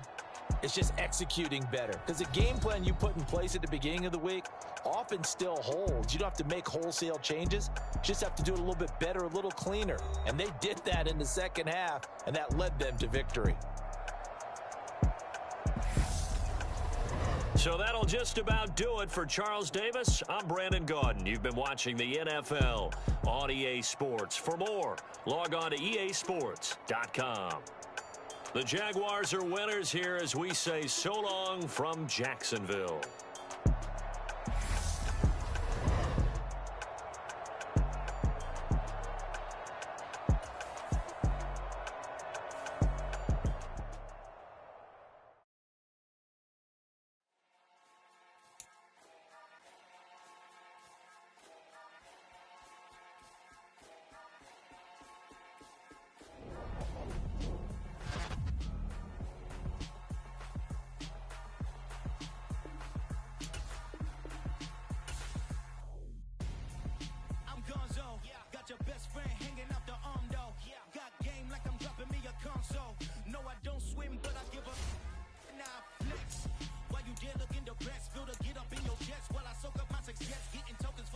Welcome to your franchise staff. Here you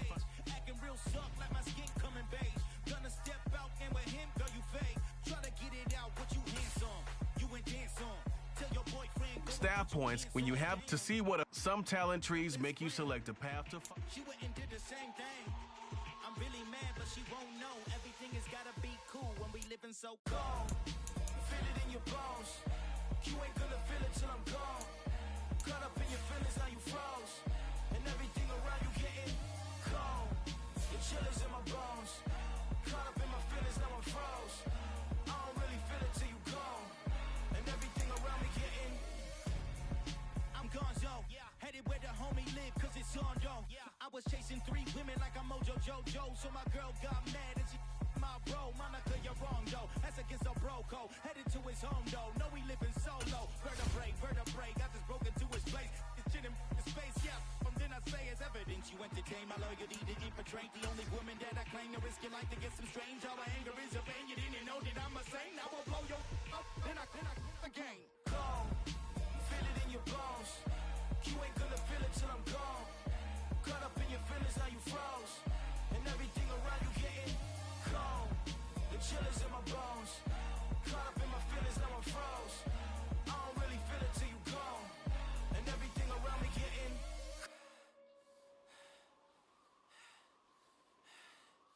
cold.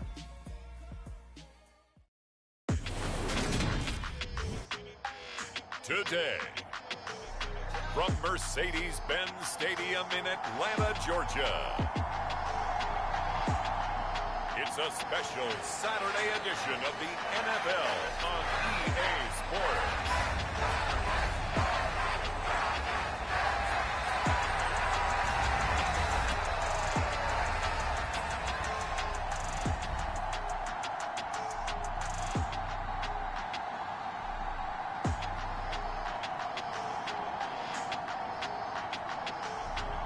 We'll see Marcus Mariota and the Atlanta Falcons taking on Trevor Lawrence and the Jacksonville Jaguars.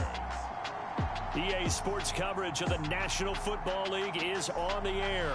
Today, it's week 3 of the preseason, and we've got a good one in store between the Jacksonville Jaguars and the Atlanta Falcons.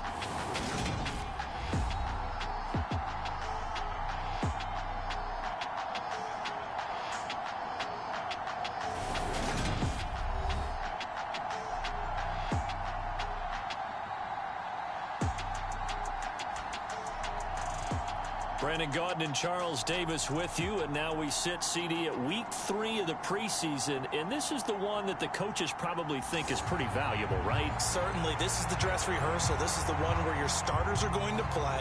You might even game plan a little bit more than you do with a normal preseason game, and then you got to decide, do you bring them back after halftime and get them going again in the third quarter so they're ready to go when the regular season begins? I'm eager to see how these coaches will handle that. This is taken just shy of the 10. And he'll take it up past the 25 to the 26-yard line.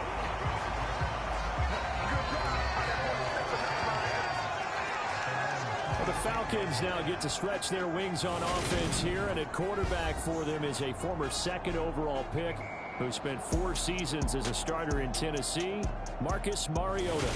After losing his starting job in Tennessee and playing as a backup in Las Vegas, many wondered if Marcus Mariota would get another shot to lead a team. Atlanta gave it to him this season as a bridge from Matt Ryan to the next era. Always a good runner. Don't discount Mariota as a playmaker who can win games for the Falcons. He did take Tennessee to the playoffs in his 2nd season and gained valuable experience in Las Vegas.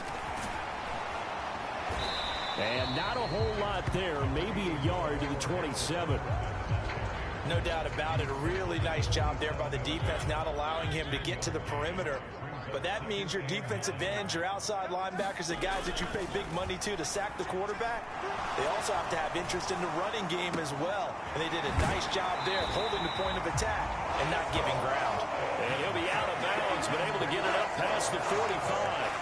A gain there of 21 yards.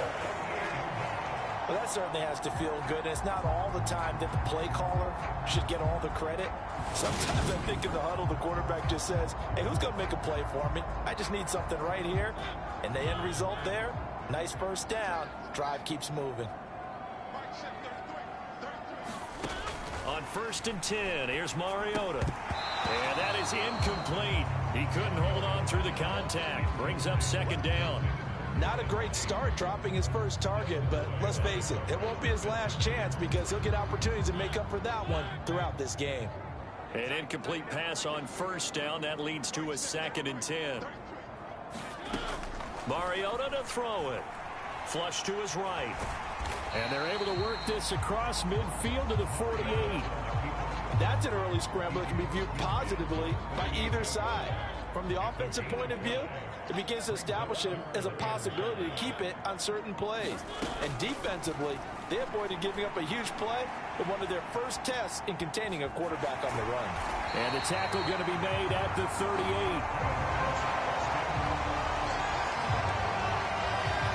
Now that's a quarterback who's in charge out there right now.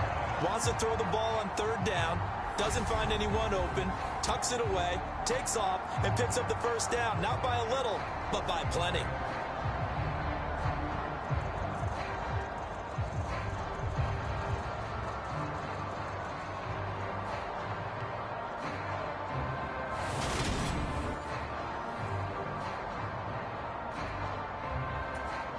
So here's a 1st and 10 at the 38. Mariota. Open man is Kyle Pitts, his tight end. And he's going to be taken down at the 28-yard line. In need of only about the length of the football here on 2nd down. Throwing, Mariota. He's got his man, London, right side. And he'll be out of bounds just inside the 25-yard line.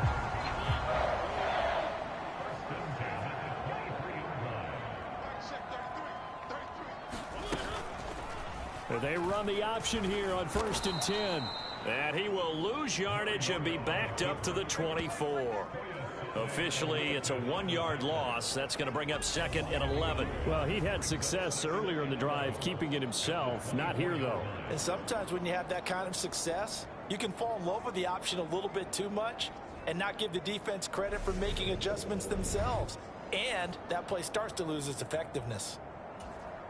Maybe just a slight detour on what's been a strong drive. Here's 2nd and 11. Here's Mariota. Throw out right, taken in by Patterson. And he'll be brought down at about the 23-yard line.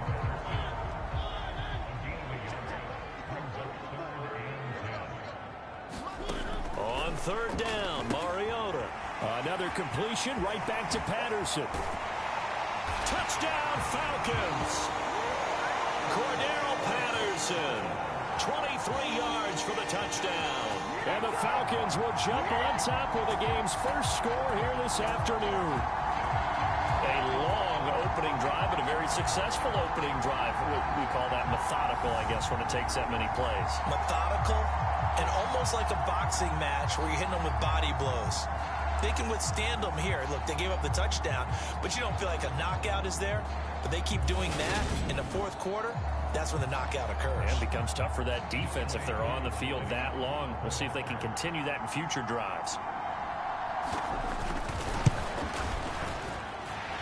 Extra point by Koo, up and good. And it's now a 7-0 game. So the drive goes 75 yards, 10 plays. And the Falcons score to cap it off. Fielded just outside the goal line. And up to about the 26-yard line, just across the 25.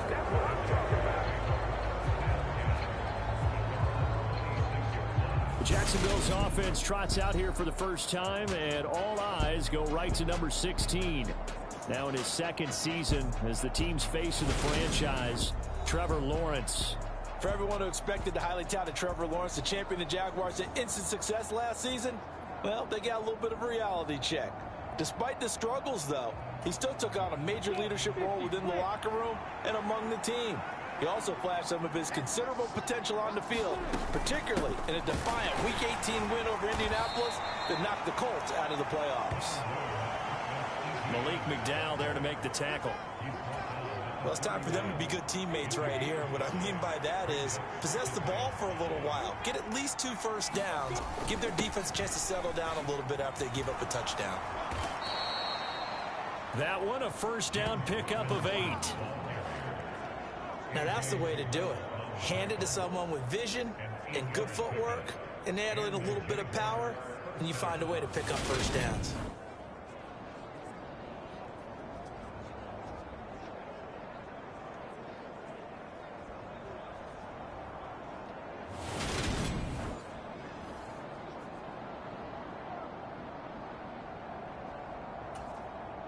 So from the 39 now, they'll come up on a 1st and 10. Now Lawrence.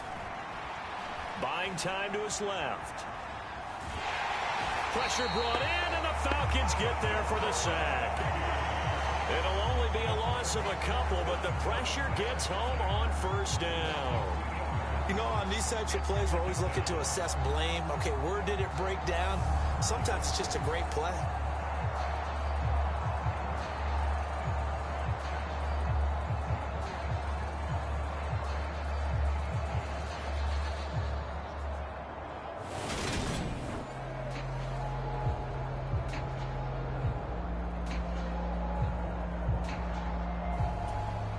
They'll come up after the sack on a 2nd and 12. 2nd down and a run by Robinson. And he's dropped right at the 40. Gain of 3.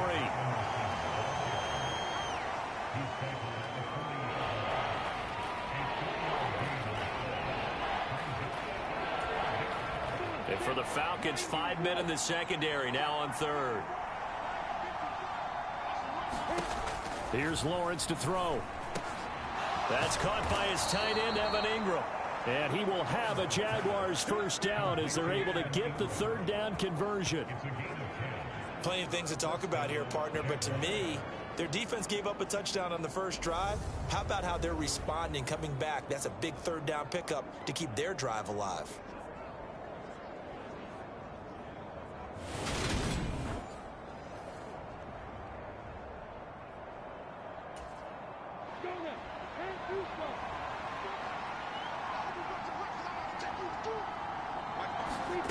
From midfield now, Lawrence. And it's intercepted. Picked up by Richie Grant. 20. And he takes this one back into the end zone, and the Falcon defense has a touchdown. Still in the first quarter, but what a great start for them. I mean, they've controlled the airways, Charles, on both sides. They had the passing touchdown. Then they intercept the pass of the other squad and take it back for another score. Brandon, I know we have a ton of time left, but what an early backbreaker they just delivered. They're up early, and they appear to be totally dialed in. And that offense, they're forced to run right back out. Still shaking up a bit, but feeling the pressure to put something on the scoreboard. They've got to be careful here. Now Younghoe Koo for the extra point.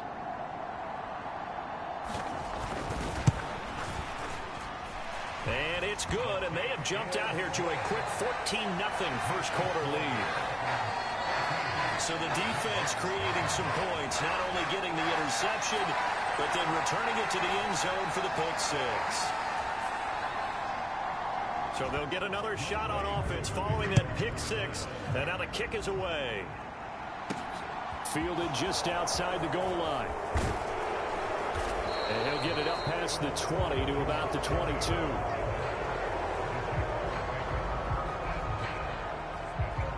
So time to see Jacksonville again on offense for the 2nd time here in this game.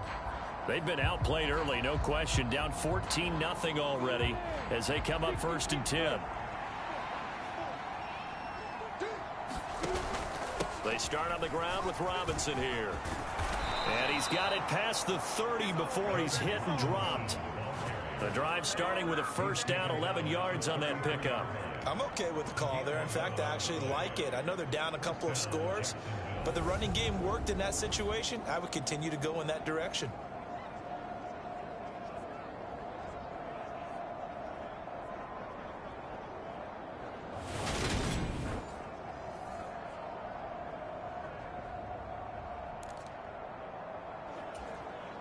So they'll come up 1st and 10 now from the 33. Back to Robinson now on 1st down. Call it a gain of 4 on 1st, and that'll make it 2nd down. And that was a quality play to start a new set of downs. That was simply an offensive line winning the battle up front and winning in a big way and giving their guy in the backfield a nice lane to hit. Running out of the gun with ETN. And this will be a Jaguars 1st down as good running gets him to about the 44. And that's a nice pickup of a 1st down on that 2nd down run. And at that yardage gained, they can run that play on any down. On 1st and 10, it's Robinson. And he's going to take this ahead for right around 3 yards, but no more than that. 2nd down. Coming up on 2nd and 7.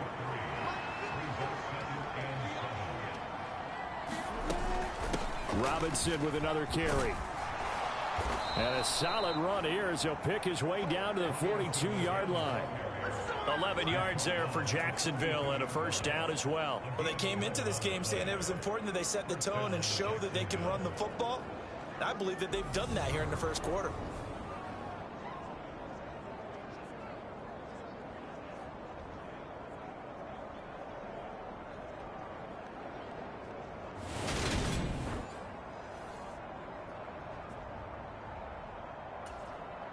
From Falcon territory now, here's 1st and 10 at the 42-yard line.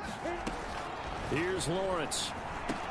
He'll find his man, Laviska Shenault. And he's going to be taken down at about the 33. They'll come up now on 2nd and a yard. Straight ahead, ETN. And he'll go down at the 28. A gain of 5, good enough for the 1st down.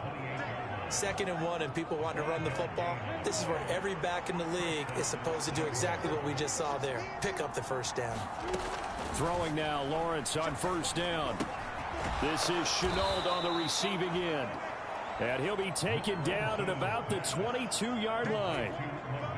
So 2nd and 4 from the 22. Lawrence with the handoff to Robinson. And he'll take it down here just shy of the 15 at the 16-yard line.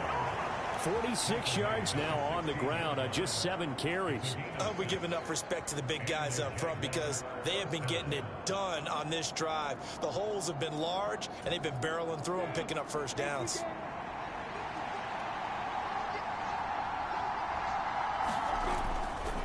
They'll run this one right with Robinson. And he'll get 4 there, down to about the 12-yard line. Not a run that you're going to write home about, but still a good 1st down run. That's what an offense calls staying on schedule. 3 to 4 yards on 1st down, you're set up very well for the rest of the drive. Robinson up the middle. And he's dropped just before the line to gain. 4-yard pickup leaves him with 3rd and 1.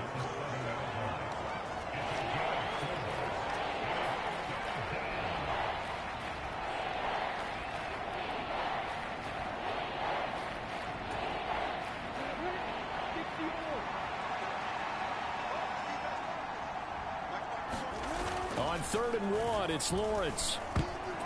Oh, not sure he saw the linebacker there as that's batted down and incomplete. What an excellent defensive stand there in the red zone. Nice tight coverage. They certainly recognized how important it was to bring up 4th down here. Already down 2 scores. They're going to go for this rather than settle for 3. And they'll try and throw for it with Lawrence. And it's caught. Touchdown. Laviska Shenault. A 7-yard touchdown grab. And the Jaguars' decision to go for it pays off with 6 points. Good bounce-back drive right there through the pick on drive number 1. Drive number 2 leads them right down the field into the end zone. Agree totally. Excellent bounce back, tremendous poise, confidence never lost, and obviously he transmitted that to his teammates as well. What a really nice drive. Extra point up and good from Santoso. And that'll make our score 14-7.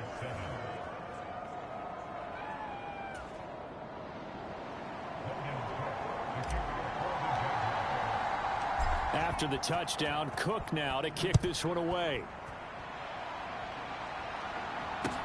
Taken from about the 12.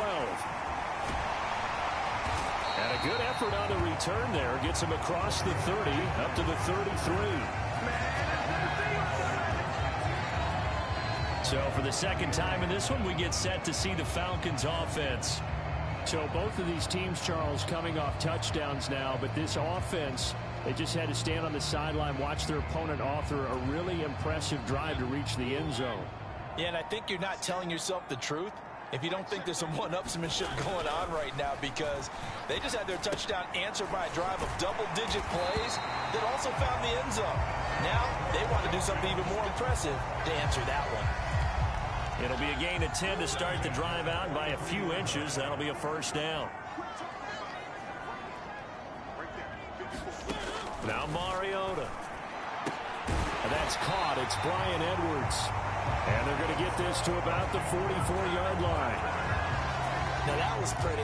They executed that curl route versus zone coverage, and that changes things a little bit because against man, it's often a tight curl, tight, sharply run route.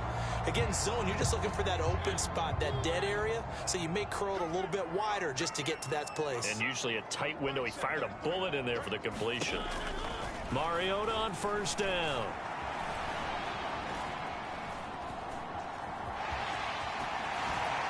And this turns into a nice gain with a slide at the end. The escapability in evidence there as that one good for 15 and a first.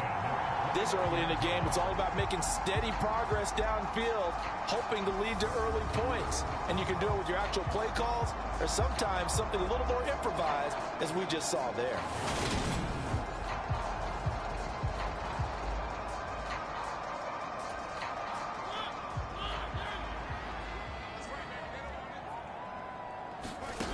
Mariota now to throw on first down. Got Edwards now on the slant. Touchdown Falcons!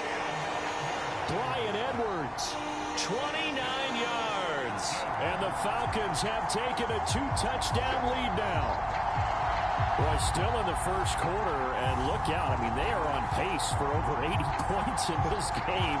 I don't know that they'll get there, CD, but this has been impressive to watch so far.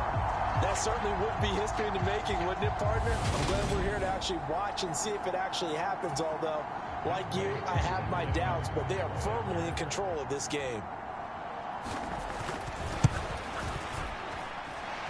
Koo able to connect on the extra point, and it's now 21-7. So that drive, 4 plays, and the end result, an Atlanta touchdown.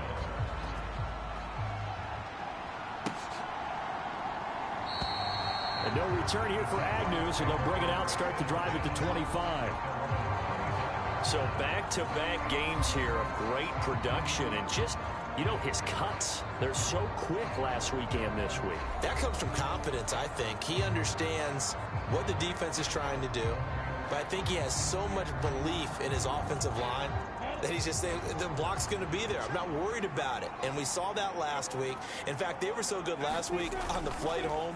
I actually plugged in the game and watched the offensive line play one more time. I was so impressed by them, and they're carrying it over to this week. And, of course, when you got a big-time runner behind them, that's a pretty good combination. Doesn't hurt. The drive starting play, a good one. Give him 19.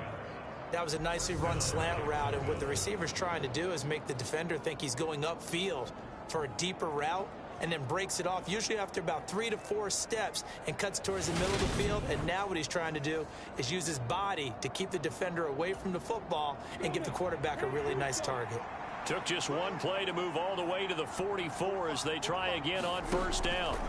Now Lawrence to throw. Being chased out left. That's into a crowd and intercepted. Picked off by Casey Hayward.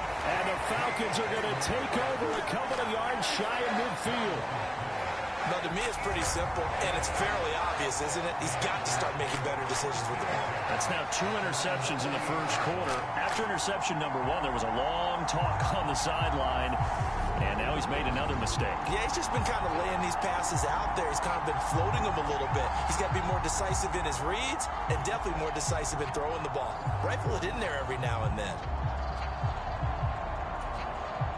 First and 10 now for the Falcons, and Mariota just shy of midfield at the 48. Following the interception here, Mariota. And they're able to work this across midfield to the 48. Second and 6.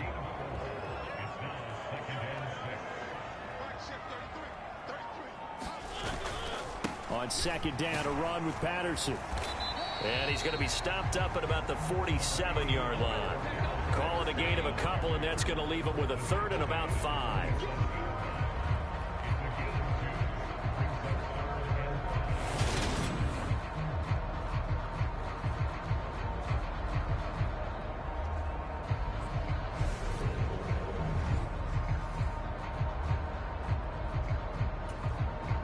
They'll need 5 on this play to move the sticks.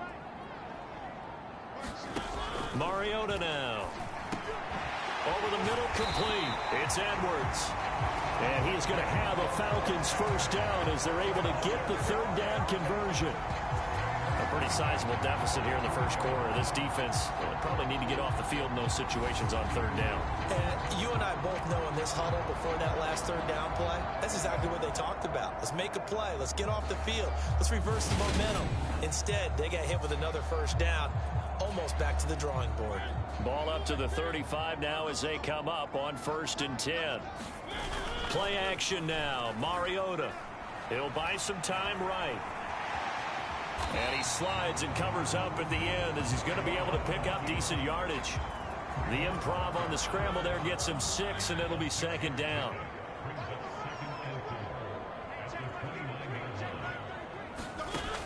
Mariota. That's into the hands of Pitts, the tight end. And he'll be marked down right at the 20-yard line. When the offense reads blitz, doesn't matter where it's coming from, tight ends know that they become a big part of the passing game because they should be an easy outlet when all those extra bodies are trying to get to the quarterback. A hot route, so to speak.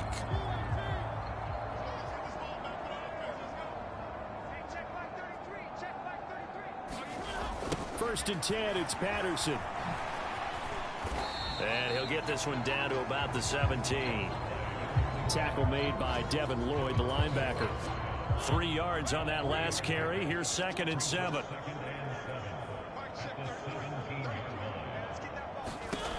To throw, Mariota.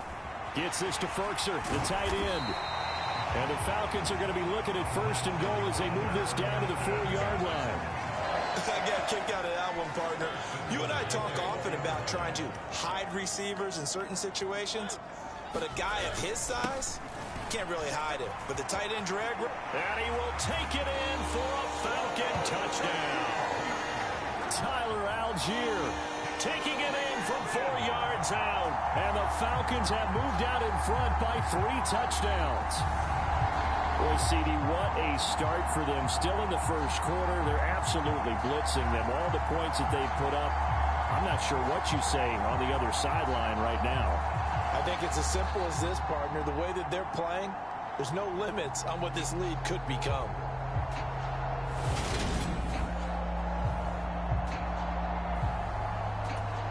Koo now for the point after.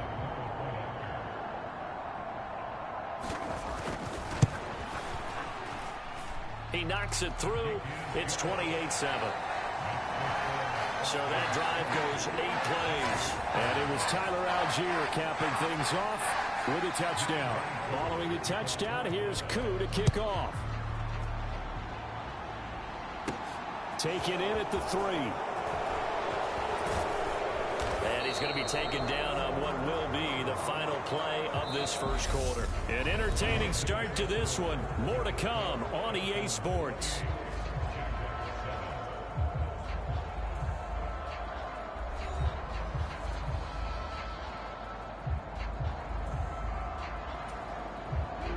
Jaguars come to the line to start their next drive. They're down 3 touchdowns to this point, needing to put something together as they have it first and 10. And he's taken down, but able to slip across the 35. 65 yards rushing for him as he has been tough to stop here this first half. Exactly what they needed right there, because they needed to use the ground game to take some pressure off, because the quarterback's been struggling a little bit.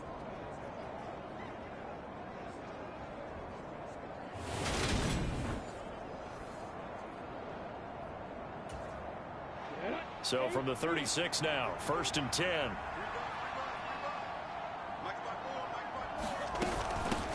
Here's a give to Etienne. And he can only manage to get a couple. 2nd and 8 coming up. They suspected that it was a power play up the middle coming at them, and boy, were they right. That defense got downhill in a hurry and limited them to just a couple on 1st down.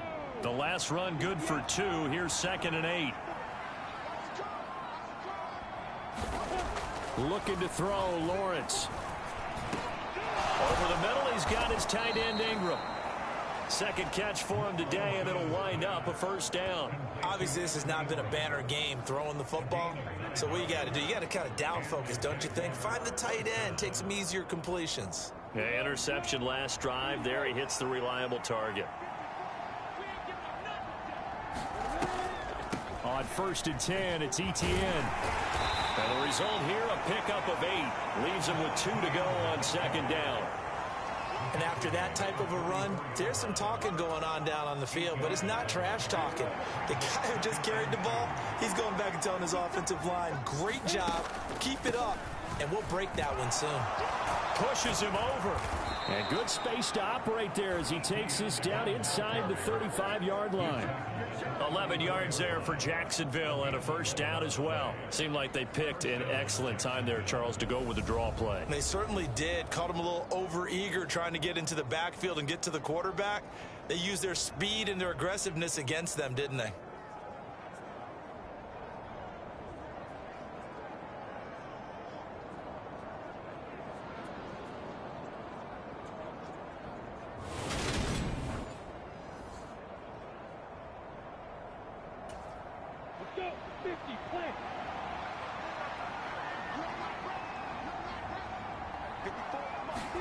On 1st down, Lawrence steps away to his left.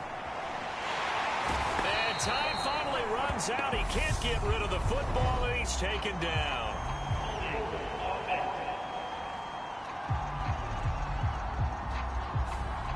That hold coming from the left side of the line. Hands got caught in the cookie jar on that one, and the flag came out. Penalty against him. A handoff for Etienne. And he'll get it inside the 40 to the 39. On any running play that's called, they're always hoping that it's going to break big and go the distance. But when you get a nice gain like that, you're able to do so many things anyway. You can come back and run essentially the same play again, continue to move the ball on the ground, or you can decide to throw the ball now because usually you have the defense back on its heels. A long way to go here on 3rd down for the 8th play of the drive. Lawrence, now this is Etienne on the draw. And this play going to be stopped in its tracks at the 32, and obviously well short of the 1st down. Give him 3 yards there as that'll take us to 4th down.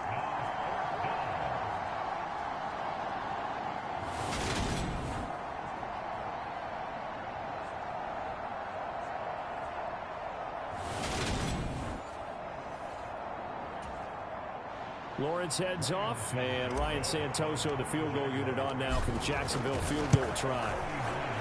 Up and good for Santoso, and the deficit drops now from 21 down to 18.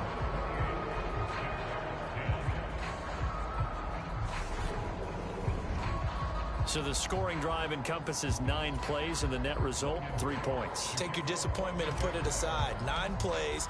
Yeah, they want to end up in the end zone with a touchdown. I get that. But sometimes those 9-play drives pay dividends later with another 9-play drive that culminates in a touchdown when they wear down the defense. And he brings us out past the 20 to the 24.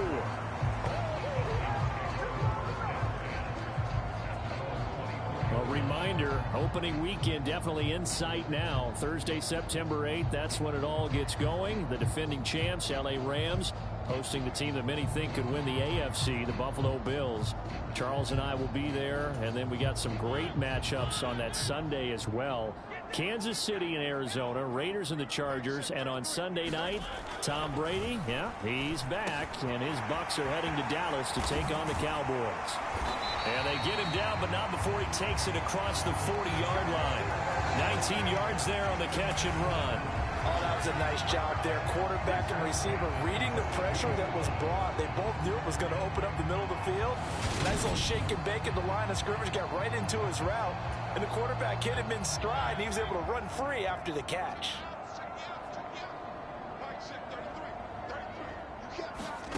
A first down throw for Mariota. Into the hands of London. And he'll be tackled on the other side of midfield at the 46-yard line. So in Jacksonville territory now. Here's a 1st and 10 at the 46. To throw is Mariota. Throws right back to London, complete again. And he's going to be taken down at about the 33. So they'll come up 1st and 10 now from the 33. Off the play fake, Mariota on the move to his left. And he'll protect himself at the end here as he winds up getting pretty decent yardage.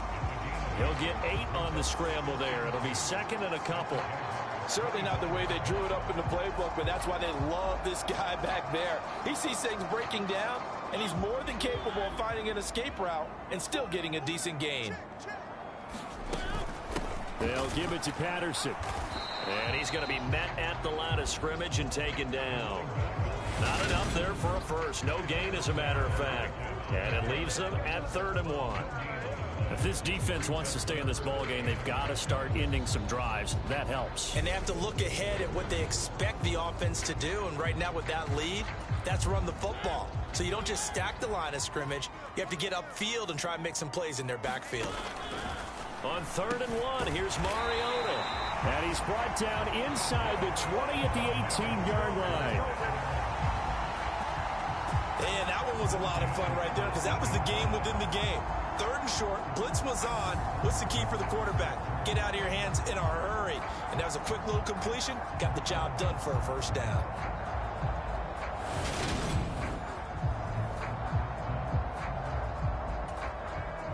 So from inside the 20, here's 1st and 10 at the 18. From the red zone now, Mariota. Throw caught here by Bird. And they've got this down to about the 12-yard line.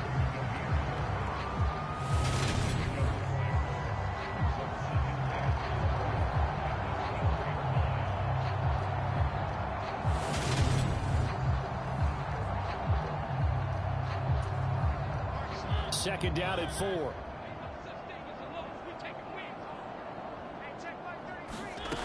From the gun, Mariota. And a quick throw here that's complete. Touchdown! Kyle Pitts, a 12-yard touchdown grab. And the Falcons are able to widen their lead here in this first half. So they get their tight end away from the line to the outside, and he works his way in for 6. Tight ends are not just blockers anymore. I don't know how many more times we need examples, but here's a great one. Gets to the outside, they give him the ball pretty quickly, and they trust him to get those extra yards, and boy, did he come through, bullying his way into the end zone after the nice catch. Extra point by Koo, up and good. And a route is on here in this first half. Following the touchdown, here's Koo to kick off. From the 6. A solid return, pretty good field position. They'll start at the 32.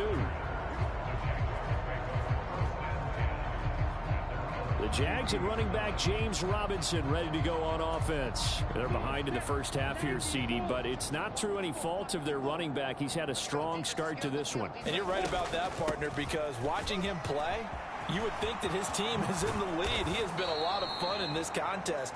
Now let's see if they can actually make something happen and put more points on the board behind his efforts.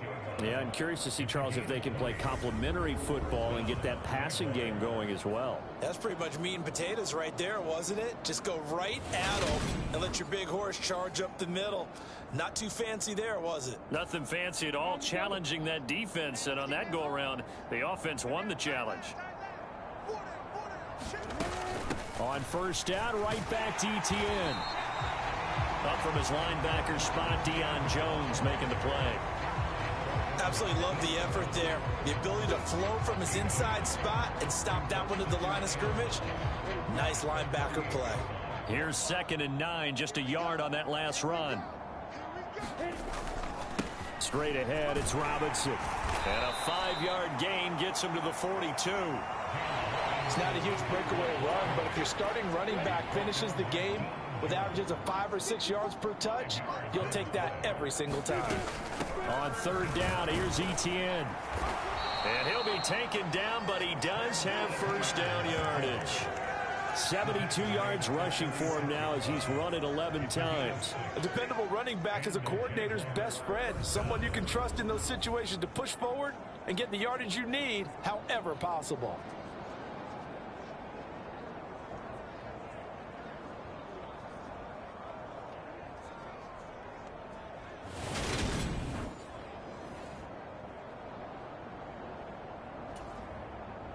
So from the 36 now, 1st and 10.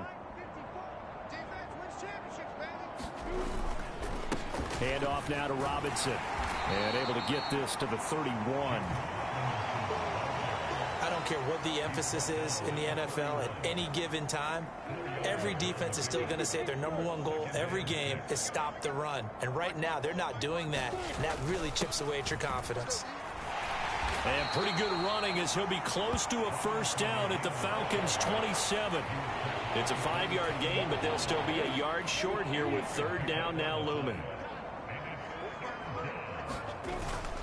Robinson will try to pick it up. The pickup there, 5 yards. Everyone understood their role on that play. 3rd and 1. You know the defensive guys, they're trying to get down and get low and get leverage on the offensive lineman, but they didn't allow that to happen. They created a crease and allowed him to get through for a first down. And they'll get this down to the 10. A nifty bit of scrambling there. 12 yards, first down. I can't be sure how much of that was planned pre-snap, but it certainly opens up some avenues for their offense. And if he can stay a threat to break off those kind of runs, it'll pull defenders away from coverage and open up some choice throwing lanes for him moving forward.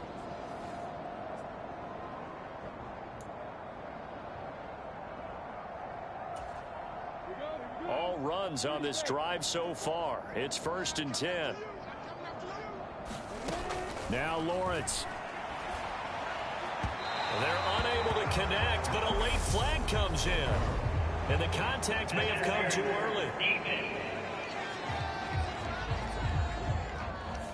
So flag for the contact, pass interference. And I know that you're going to look at me and roll your eyes, and rightfully so, because you know what I'm going to say. Doesn't the defender have a right to the football as well? No, I don't like defenders. That's because you spent too much time with me. Okay, I'll side with you on this one. It's the correct call. Only a yard on the pickup there. 2nd and goal.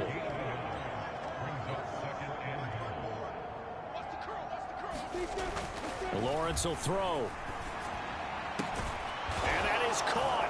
Touchdown, Jacksonville. Christian Kirk from 3 yards out. And the Jags are able to cut into that deficit. And all about timing there on that short slant, Charles. Exactly right. That was timed up so well. The route, the throw, touchdown.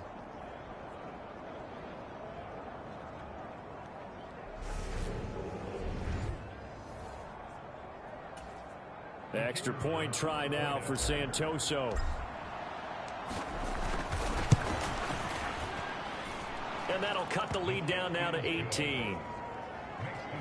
A 10-play drive that time. And it results in a touchdown for Jacksonville.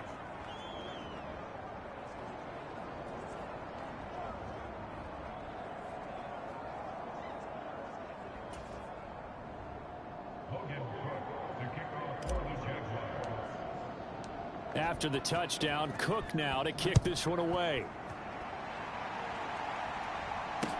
taken in at the 3.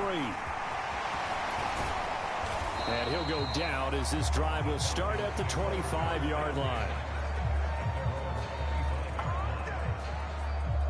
Marcus Mariota and the Falcons ready to work once again. He really continues to pick apart this defense. Last drive, perfect, and it culminated in his 3rd touchdown pass. As long as we've been doing this, how many times has a player in this type of a zone described the game as really slowed down? Yep. So right now, instead of warp speed, it's snail's pace. Oh, snail's pace for him, and he can do whatever he wants. Feels like he has all the time in the world to throw the ball, and his offensive line has been giving him that.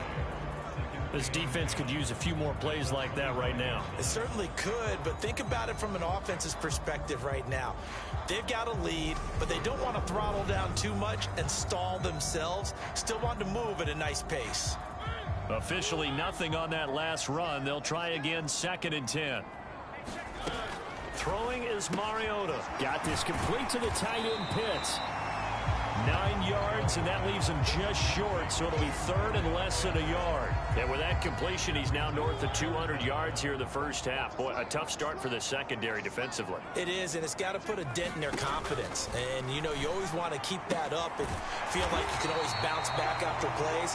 But with the kind of numbers he's putting up here, it's starting to wear on them a little bit, I think. So they're looking at each other and trying to figure out what defense will work and how can they play better without getting beat deep for big passes. But you can absolutely feel the thought process there. They just gave up the touchdown. So in the huddle, they're telling each other, you don't want to give it back now on a 3 and out. Nice job of making sure that they wouldn't, and they pick up the first down.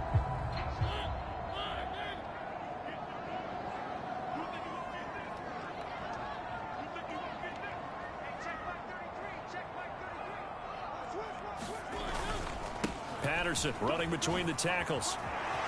And some room to Cordero Patterson. Touchdown, Falcons.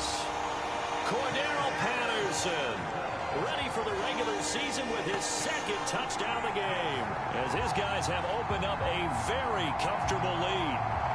Okay, we need to double check here with Marvin because he keeps all of our good stats, but what I've got is 5 drives, 5 touchdowns, and they've got a nice, healthy lead. After the first drive, we thought things might be clicking. They're really clicking at this point. They're clicking about as much as they can click.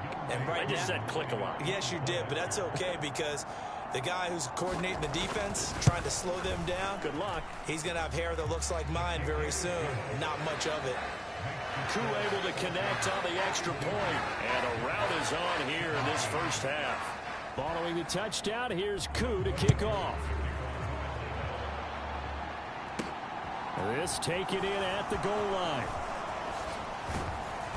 And he'll be brought down right on the chalk of the 20.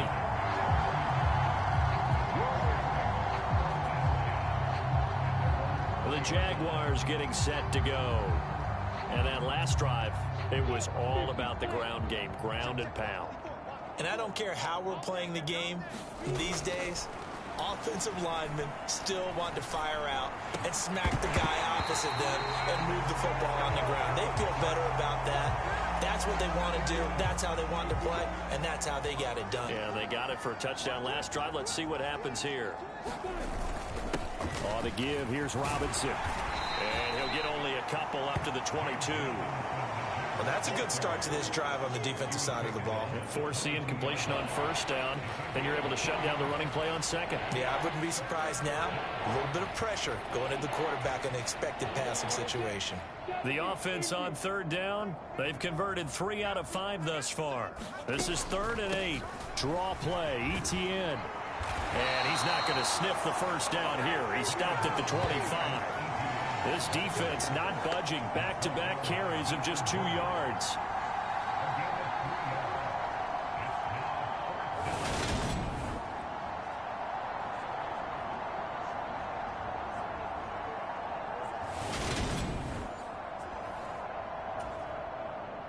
Here's Logan Cook now.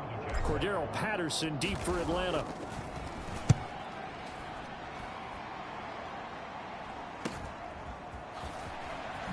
A little juke. They'll get 9 yards on the return there following a punt of 42. And the Falcons will be taking over 1st and 10. Atlanta regains possession of the football.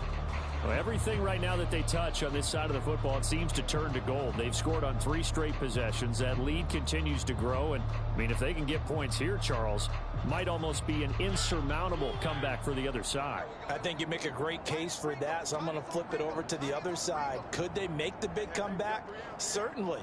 Am I expecting it? Not at all. I think if we don't see a drastic change in how they're playing, this blowout's going to get bigger and bigger before the final gun.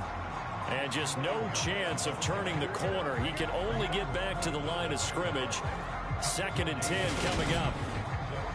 Looked like he was trying to bounce it outside, but no success. Yeah, sometimes you got to just figure out where you're going to go, and sometimes you just have to take it to another spot. And trying to get it outside, the defensive pursuit was there and just ran him down. Here's 2nd and 10. Again, Patterson. And he is going to be stopped cold behind the line of scrimmage. That'll wind up as a loss on the play, so now they're staring at a 3rd down and 12. Hey, a lot of points have been scored in this game against them, but tally that one on the side of the defense. Do you think maybe, possibly, it can be a little bit of a changer for them? Maybe not a game changer, but a little bit of a momentum one that maybe they can string together some pretty good plays and slow them down.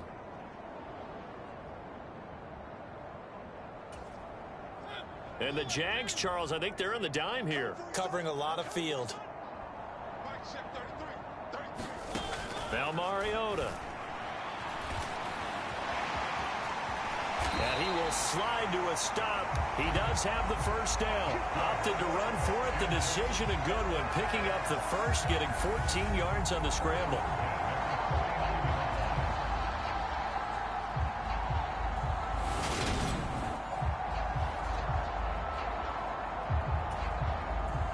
Two minutes remaining in this first half of football. A reminder coming up here at halftime. We'll ship you off to Orlando. Jonathan Coachman will have first half highlights and analysis from a back and forth first half that we've seen. They'll try to throw now. Mariota. And the tackle going to be made at the 38.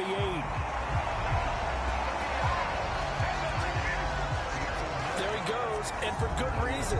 Running with it has paid dividends earlier in this game and earlier on this drive. And until they prove they can stop it, I don't think he's going to be shy about continuing to run for 1st downs instead of airing it out.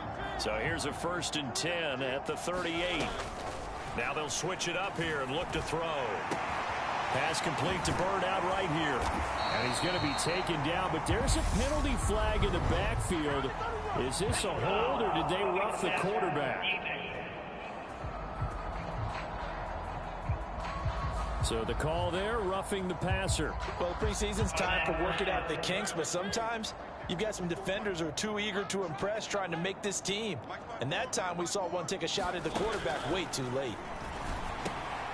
Mariota's throw into the hands of Pitts here. So the completion good for 7 there. And that'll bring up 2nd down. Well, that's always a good place to throw it just because he's one of the biggest targets not only on this team but in the National Football League. And you and I both know the quarterbacks love these large-body tight ends, and why not? Nowadays, they're really wide receivers who are just taller and have a little bit more weight. Touchdown, Falcons! Drake London from 6 yards away. And the Falcons extend their lead yet again. Boy, I mean, at this point, what more do we say here? I got nothing. And you know, so many people talk all the time about having announcer-less games, and they want that. This could be a candidate for it, because if we stay here and do this, we're going to have a lot to fill in the 2nd half. There's still another half?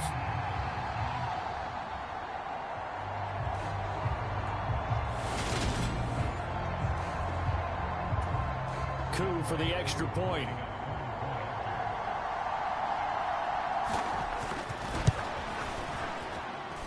And the route is on here in this first half. A drive that time of 6 plays. And it was finished off by a touchdown catch from Drake London. Following the touchdown, here's Koo to kick off. And they'll bring it out to the 25 as Agnew elects for the touchback. Out comes the Jacksonville offense as they get set to take over here. Charles, we'll see what they can do here. Not a ton of time left, but enough certainly to get points out of this drive, and they need them right now because they're trailing. Yeah, this is exactly why you practice a 2-minute drill all through camp and at least one practice each week before a game. A minute left, more than enough time to string a few completions together, reach the end zone, and then make that walk back to the locker room just a little more animated. Throwing on 2nd and 3. Lawrence. Oh, that's the 3rd interception for Lawrence. And the Falcons are going to take possession of the football. An unfortunate sequence there, trying to get points before intermission, but now the interception, and their opponents have a chance to possibly pad their lead. Yeah, they had an opportunity there, and they weren't able to capitalize on it, and that's something that could come back and haunt them later. They're begging their defense now to keep them from scoring before the half ends. Well, the Falcons now are going to go on offense late in this first half. And now following that turnover, they've got an opportunity here to try to cash in with good field position before intermission. First down, Mariota. He'll get this into the hands of Bird. Now the Falcons going to use one of their timeouts as they'll stop it with a little over 30 seconds to go in the first half of play. 2nd and 4. Mariota. He finds his man, complete. It's Bird. Touchdown! Demir Bird, a 20-yard touchdown. And the Falcons will extend their lead in the final minute of the half. That score that they just gave up there, that's a tough one for their defense to swallow because they've had a tough time through the first 2 quarters. They really were determined to get a stop there, unable to do so. That makes their comeback hopes that much more difficult. Now Younghoe Koo for the extra point.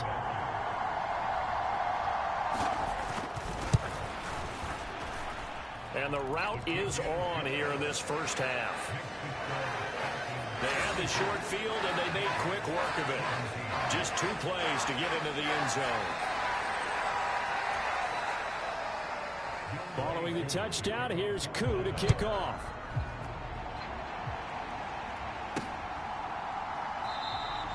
And not wanting to risk anything here late in the half, he'll just take a knee, and they'll bring the football out to the 25.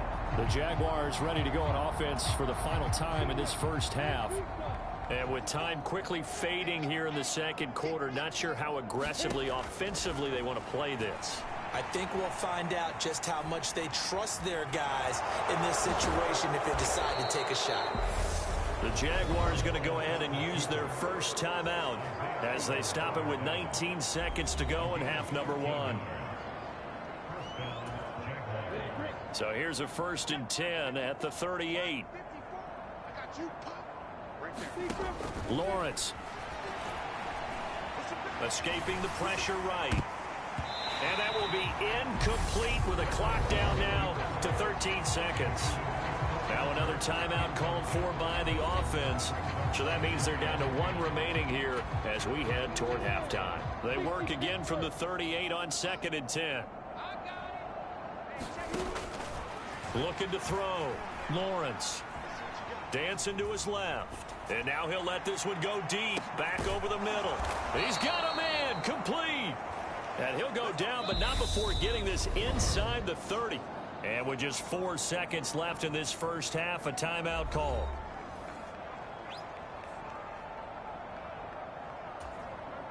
So with 4 seconds to go in the half, here's the field goal unit onto the field. Up and good for Santoso. And that will do it for this first half. So we've reached halftime in a wild first half. We'll take a minute to catch our breath as we send you down to Orlando, where Jonathan Coachman has our EA Sports Halftime Report. Coach. All right, Brandon, thank you very much. Week 3 of the preseason is here. Everyone wrapping up their exhibition schedule. No games for the league on Labor Day weekend. And then it all begins. The 17-game regular season gets underway on the Thursday after Labor Day with the NFL kickoff game. In our game, expect to see the starters for at least one more drive. Something to look forward to as we get you back out to Brandon Godden and Charles Davis. All right, Coach, thank you, and we welcome everyone back for quarter number 3. Our starters likely to be out there for the third quarter as we get back underway in this second half. This fielded right at the goal line. And he'll take it a yard or so past the 20, call it the 21. Trevor Lawrence and the Jacksonville offense ready to go back to work. And he's looking to take much better care of the football here in half 2 after 3 first-half interceptions. We don't have to just look strictly at the numbers here. You know what else happens to a team when you turn it over 3 times like that? It erodes confidence in you. And it erodes confidence in the offense. And now you have the defensive guys looking over and saying, what is going on here? And instead of playing for the team, they're playing angry and mad at their teammates. 2nd and 10. Here's Lawrence again. Forced out to his left. Lawrence hit and the ball is free. And the Falcons grab it. Well, that's unfortunate because he had a nice run going. But give credit to the defense. They got a hand in the cookie jar there, CD. You have to think about vision, finding a place to get down after you know you've gotten all you can out of a run. And obviously ball security is paramount. In today's football, everyone's coming after the rock. You've got to make sure you protect it and protect the yardage you just gained. Line of scrimmage, the 31 now on 1st and 10. Mariota now after the fumble recovery. Throw out right, taken in by Patterson. And they're going to move it down to inside the 25.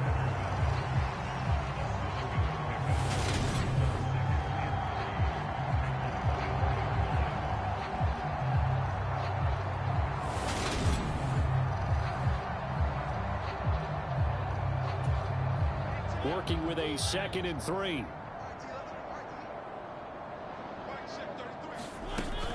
A shotgun handoff to Patterson. And he's able to get it to the edge of the red zone at the 20-yard line. 4 yards the pickup, 1st down.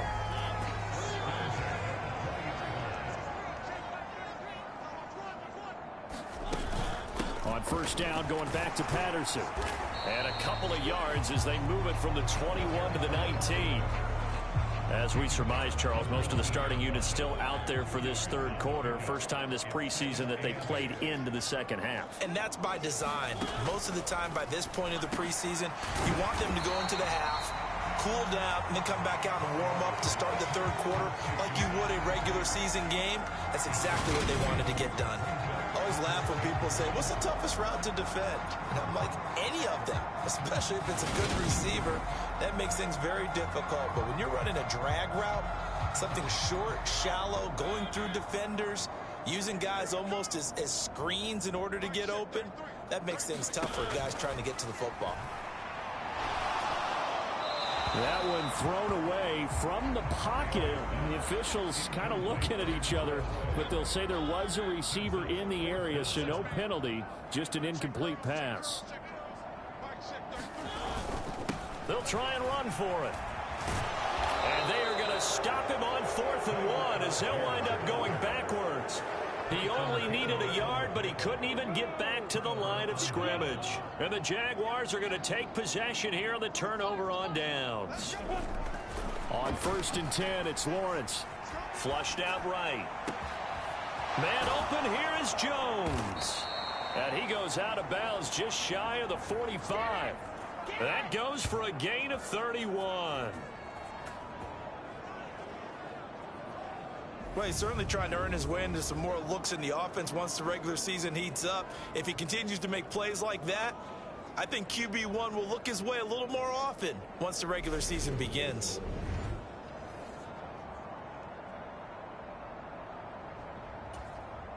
Just like that, out of danger and up past the 40 now for 1st and 10. On 1st and 10, it's Robinson. And they're well past midfield, just a yard or two shy of the 40. 108 yards for him on the ground now as he has been terrific here this afternoon. Man, these guys may not win this ball game, but you certainly can't fault the effort of this man here today. He's been a real thorn in their sides all afternoon. And that last carry puts him over the 100-yard mark.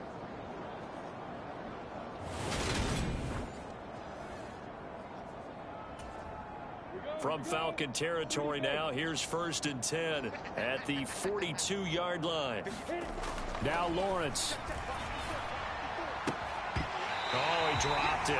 And that's pretty indicative of the way this one's gone. You know, last week I remember asking you, what would an offensive coordinator be looking for week 2 of the preseason? Now we're in week 3. Defensive coordinator-wise, what's he looking at? For the most part in preseason, you're playing pretty basic stuff, pretty vanilla defenses. You're looking for guys that play with abandon, that just go out and make plays and kind of let their athletic ability take over in order for you to notice them. They'll run with Etienne. And not even back to the line of scrimmage this time as they're on him quickly once more. A 3-yard loss. 4th down now. When a draw works, it can be a thing of beauty. But when it doesn't, oh, it can be ugly. And in this case, loss of yardage ugly.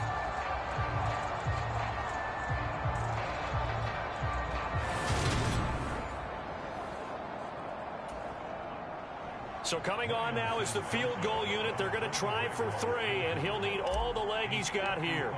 This officially a 55-yard attempt. And he has got it from 55 yards away. That was never in doubt. And they'll get back 3, but this remains a large deficit.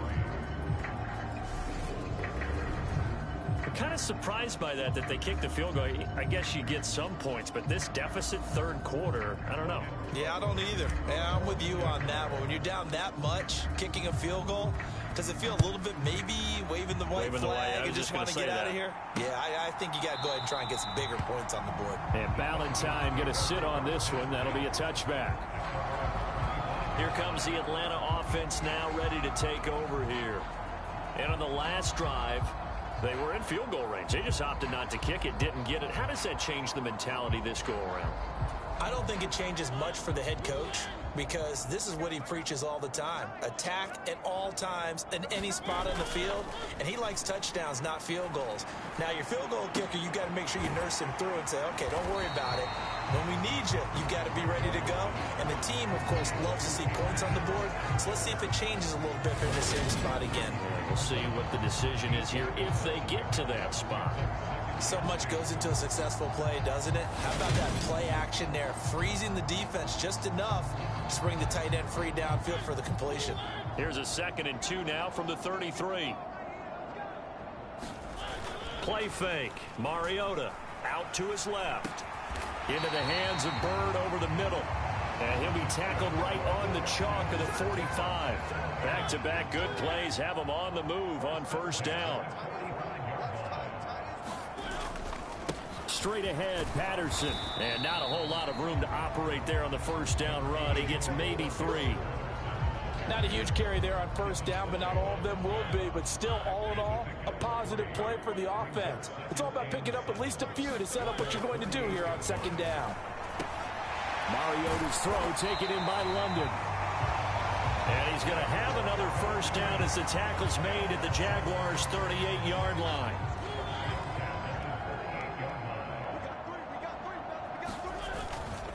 Patterson, he'll try it up the middle. He'll be hit down at the 33, 5 yards on the play. If you're a coach, you'll absolutely take that run every time on 1st down because it really sets you up to go in a number of directions here on 2nd. 2nd and 5 now. Mariota, and caught by London. And he'll be hauled down at about the 30-yard line. But there wasn't much there with that hitch route. They didn't gain what they expected. But sometimes when you call a hitch, you really don't have an alternate to go to. You don't have a second route to throw it to. So sometimes you have to rifle in there and hope for the best.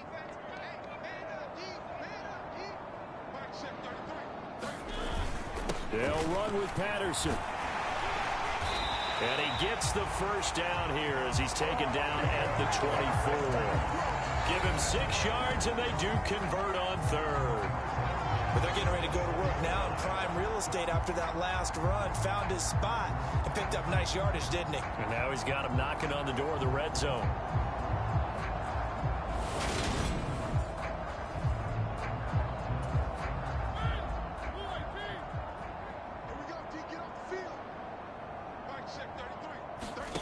On 1st and 10, here's Mariota. And this one almost intercepted. Had a chance to come down with it in the end zone, but could not hang on. To throw on 2nd and 10.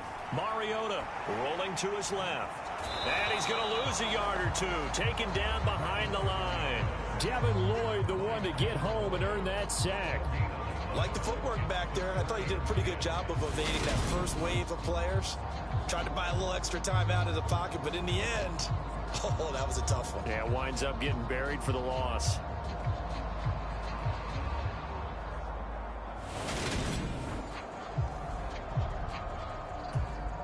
The sack backs him up, so now Mariota in Atlanta dealing with a 3rd and long. They'll drop to throw. He loses 4, and it brings up 4th.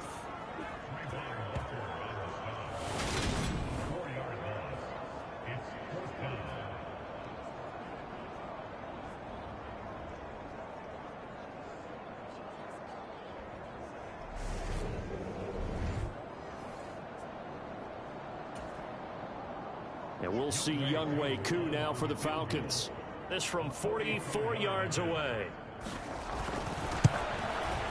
Koo knocks this one through the post. And that will extend their lead even further.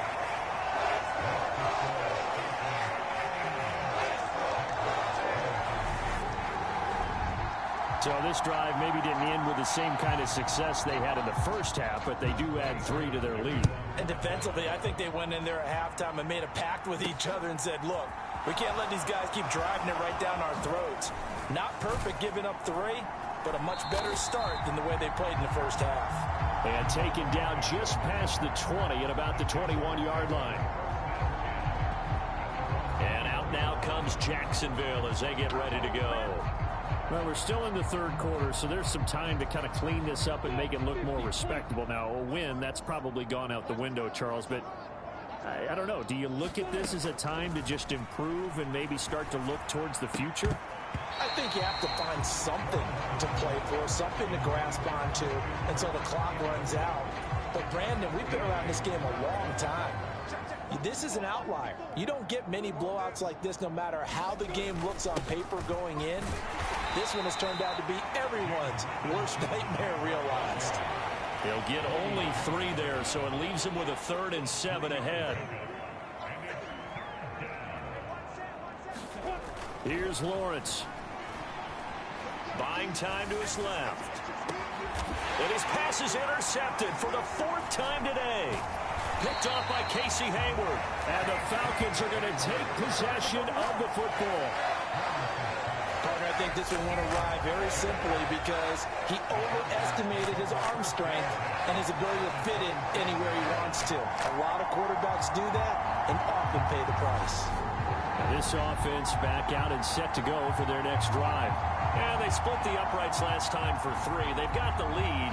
They're not going to play this conservative. They're not hoping for another field goal. They're hoping for a touchdown. I'm with you on that one. I like where your head is. I like the way you're thinking because you're exactly right. Trying to sit on a lead and play that way, that doesn't work too well for most teams. Run your offense. Run what you do best. Exactly. Put it all the way down and try to increase your lead in a big way. And the best way to do it, touchdowns. 12 yards is the pickup. Good for a 1st down for the Falcons.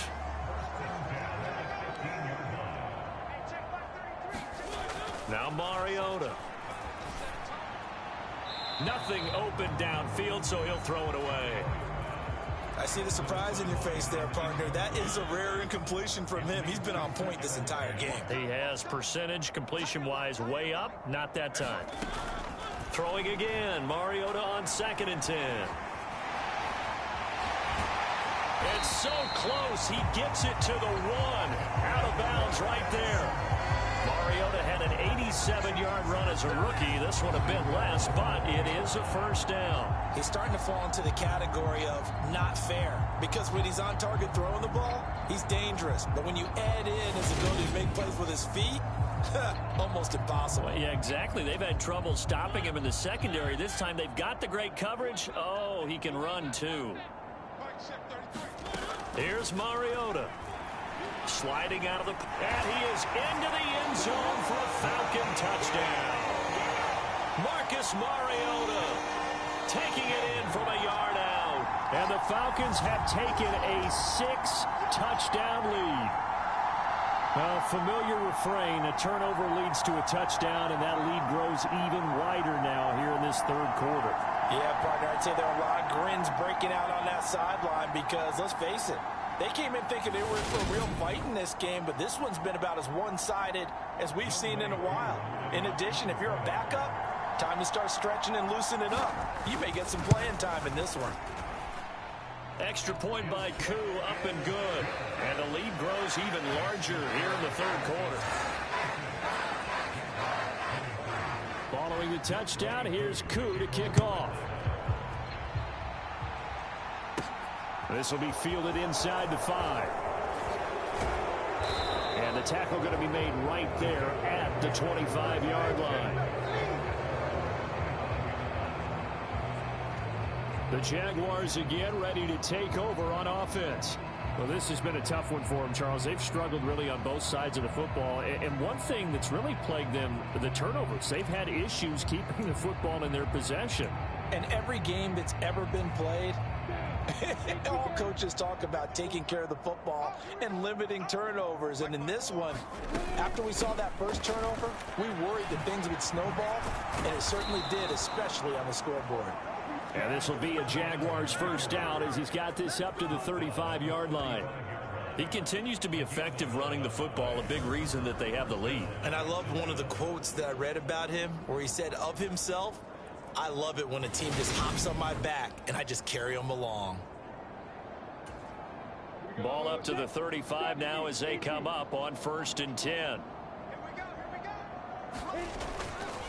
Lawrence with the handoff to Robinson. And he's got it up over the 40 to the 41. It's a 6-yard pickup, and it gets him to 2nd and 4.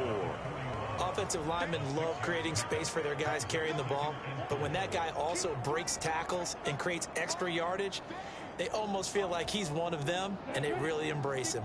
6 yards on that last play. Here's 2nd and 4. Running out of the gun with ETN. And this won't be enough to pick up the first. A gain of 2, 3rd and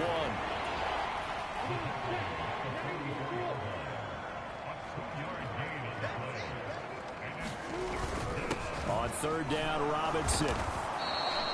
A 3-yard gain and enough for the first down. I don't know about you, but that almost felt like old-time football there. 3rd and 2 is not necessarily just a running down anymore. A lot of times they want to throw the ball. They went back to the roots and powered forward and got the first down. And they'll get this just to the 47, 1-yard gain. Yeah, things were pretty stacked up there in the middle of the line. A lot of bodies, not much space. I think ultimately he was fortunate to get anything out of that run.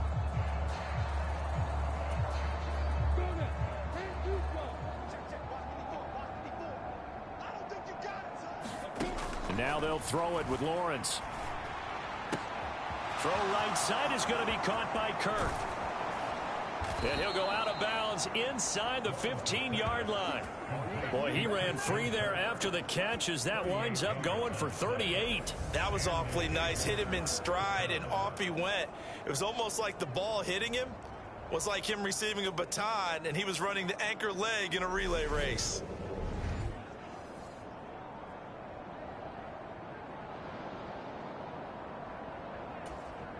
So how about this for field position after the big play? Inside the 15 now as they come up on 1st and 10. From the red zone now, they'll look to throw. Eluding the pressure right. And he can't find anywhere to go with it. And he goes down. Pass rusher extraordinaire, D. Ford that time, getting the sack. Well, many times when you talk about mobile quarterbacks, you get the sense that they feel like they can get out of any bad situation. They keep moving around and trying to emulate guys like the Scrambler or the Dodger. Instead, they keep losing yardage and digging themselves a hole that they can't get out of. Now then, after the sack, it'll be interesting to see what they have planned for 2nd and 23. Second down and a run by Robinson. Down he goes at the 23, a pickup of 4. I think that run gives us evidence that the defense is getting a little bit tired out there. They've been out in the field for a long time, and that last run, they just cut right through them. Now on 3rd and long, they'll look to throw. This complete to Jones. And he'll be marked down right at the 20-yard line. Well, it's time to give a little credit there to the defense. They played that very well because it was a drag route, and he ran a little shallower than normal as he worked straight across the field. He was hoping he'd get lost behind the defensive line, but once he made the catch, nowhere to turn upfield and gain any yardage.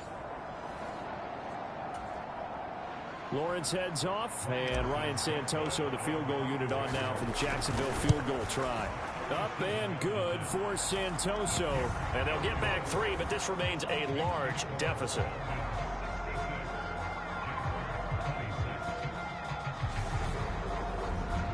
Another 3 on the board. He's been the lone bright spot. That's now 4 field goals. If this offense had finished a few drives, we'd be looking at a different complexion to this ball game, because right now, the trade is really wrong for them, isn't it? They're trading field goals while the other team's scoring touchdowns. That's not going to work.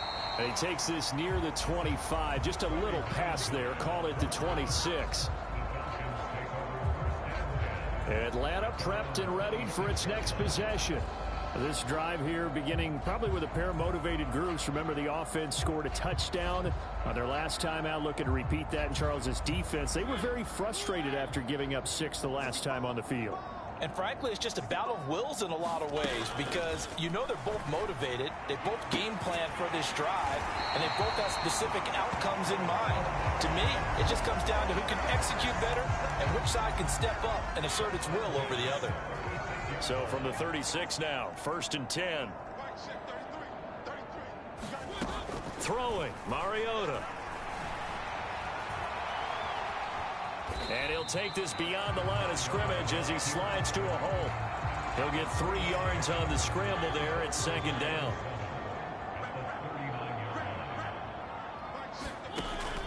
Mariota now. He's got his pass-catching tight end. That's Pitts. These two have hooked up 9 times now this afternoon as they pick up the first. That's a staple of this offense. Drag route to the tight end. Yeah, he's unable to use his size to break off much more yardage after the catch, but still an effective gain nonetheless. 1st and 10, it's Patterson. And he stopped immediately there. He was brought down by Foyesade Oluwakin. This defense, tough to run against. And those linebackers, they'll go side to side up the field, and there they get him for no gain. If you can't get linemen upfield to the 2nd level to occupy them, they have a field day just running to the football and putting ball carriers on the ground. Not many yards after contact when they wrap up like that. And he's able to take it across midfield before going out of bounds. That's good. The completion there for 7 yards. And it makes it 3rd down and 2 yards to go. Mariota to throw it. It's Edwards again. And he's going to have another 1st down as the tackle's made at the Jaguars' 31-yard line. 15 yards there on the catch and run. The partner is still in the 3rd quarter, but they've got this one well in hand and still airing it out with gusto and picking up some nice gains. And even in lopsided games like this, you don't really see starters get lifted or the foot come off the gas before the 4th quarter. No one wants to leave any doubt when they're playing well.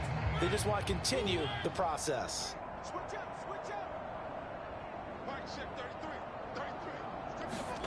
Mariota now to throw on 1st down. And he's going to have to eat this one as down he goes. Devin Lloyd coming in hard that time on the blitz, and he gets him down. It's a loss of 4.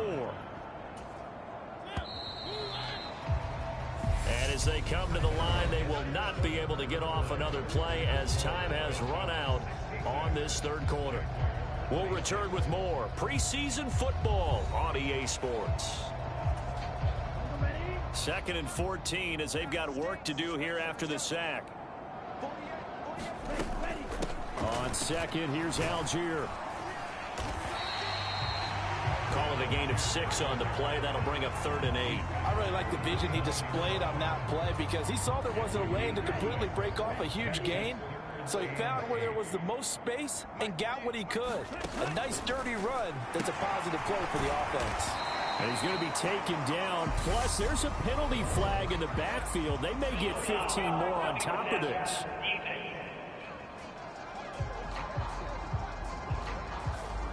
They stopped them shy of the marker, thought they were bringing up 4th down, and then that penalty. Let's face it, they thought they had bent, but could absorb that, right? Instead, they broke as a result of their own penalty.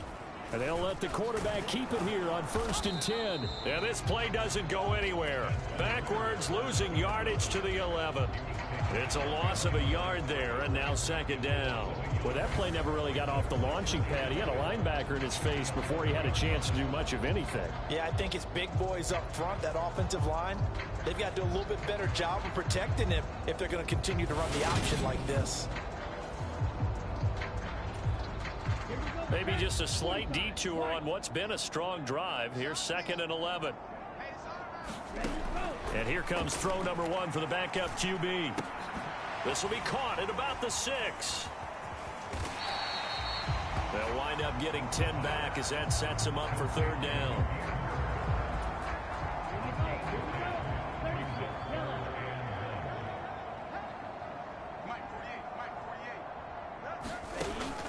He'll look to throw. And this is caught for a Falcon touchdown. Tyler Algier ready for the regular season with his 2nd touchdown of the game. And the Falcons add another 6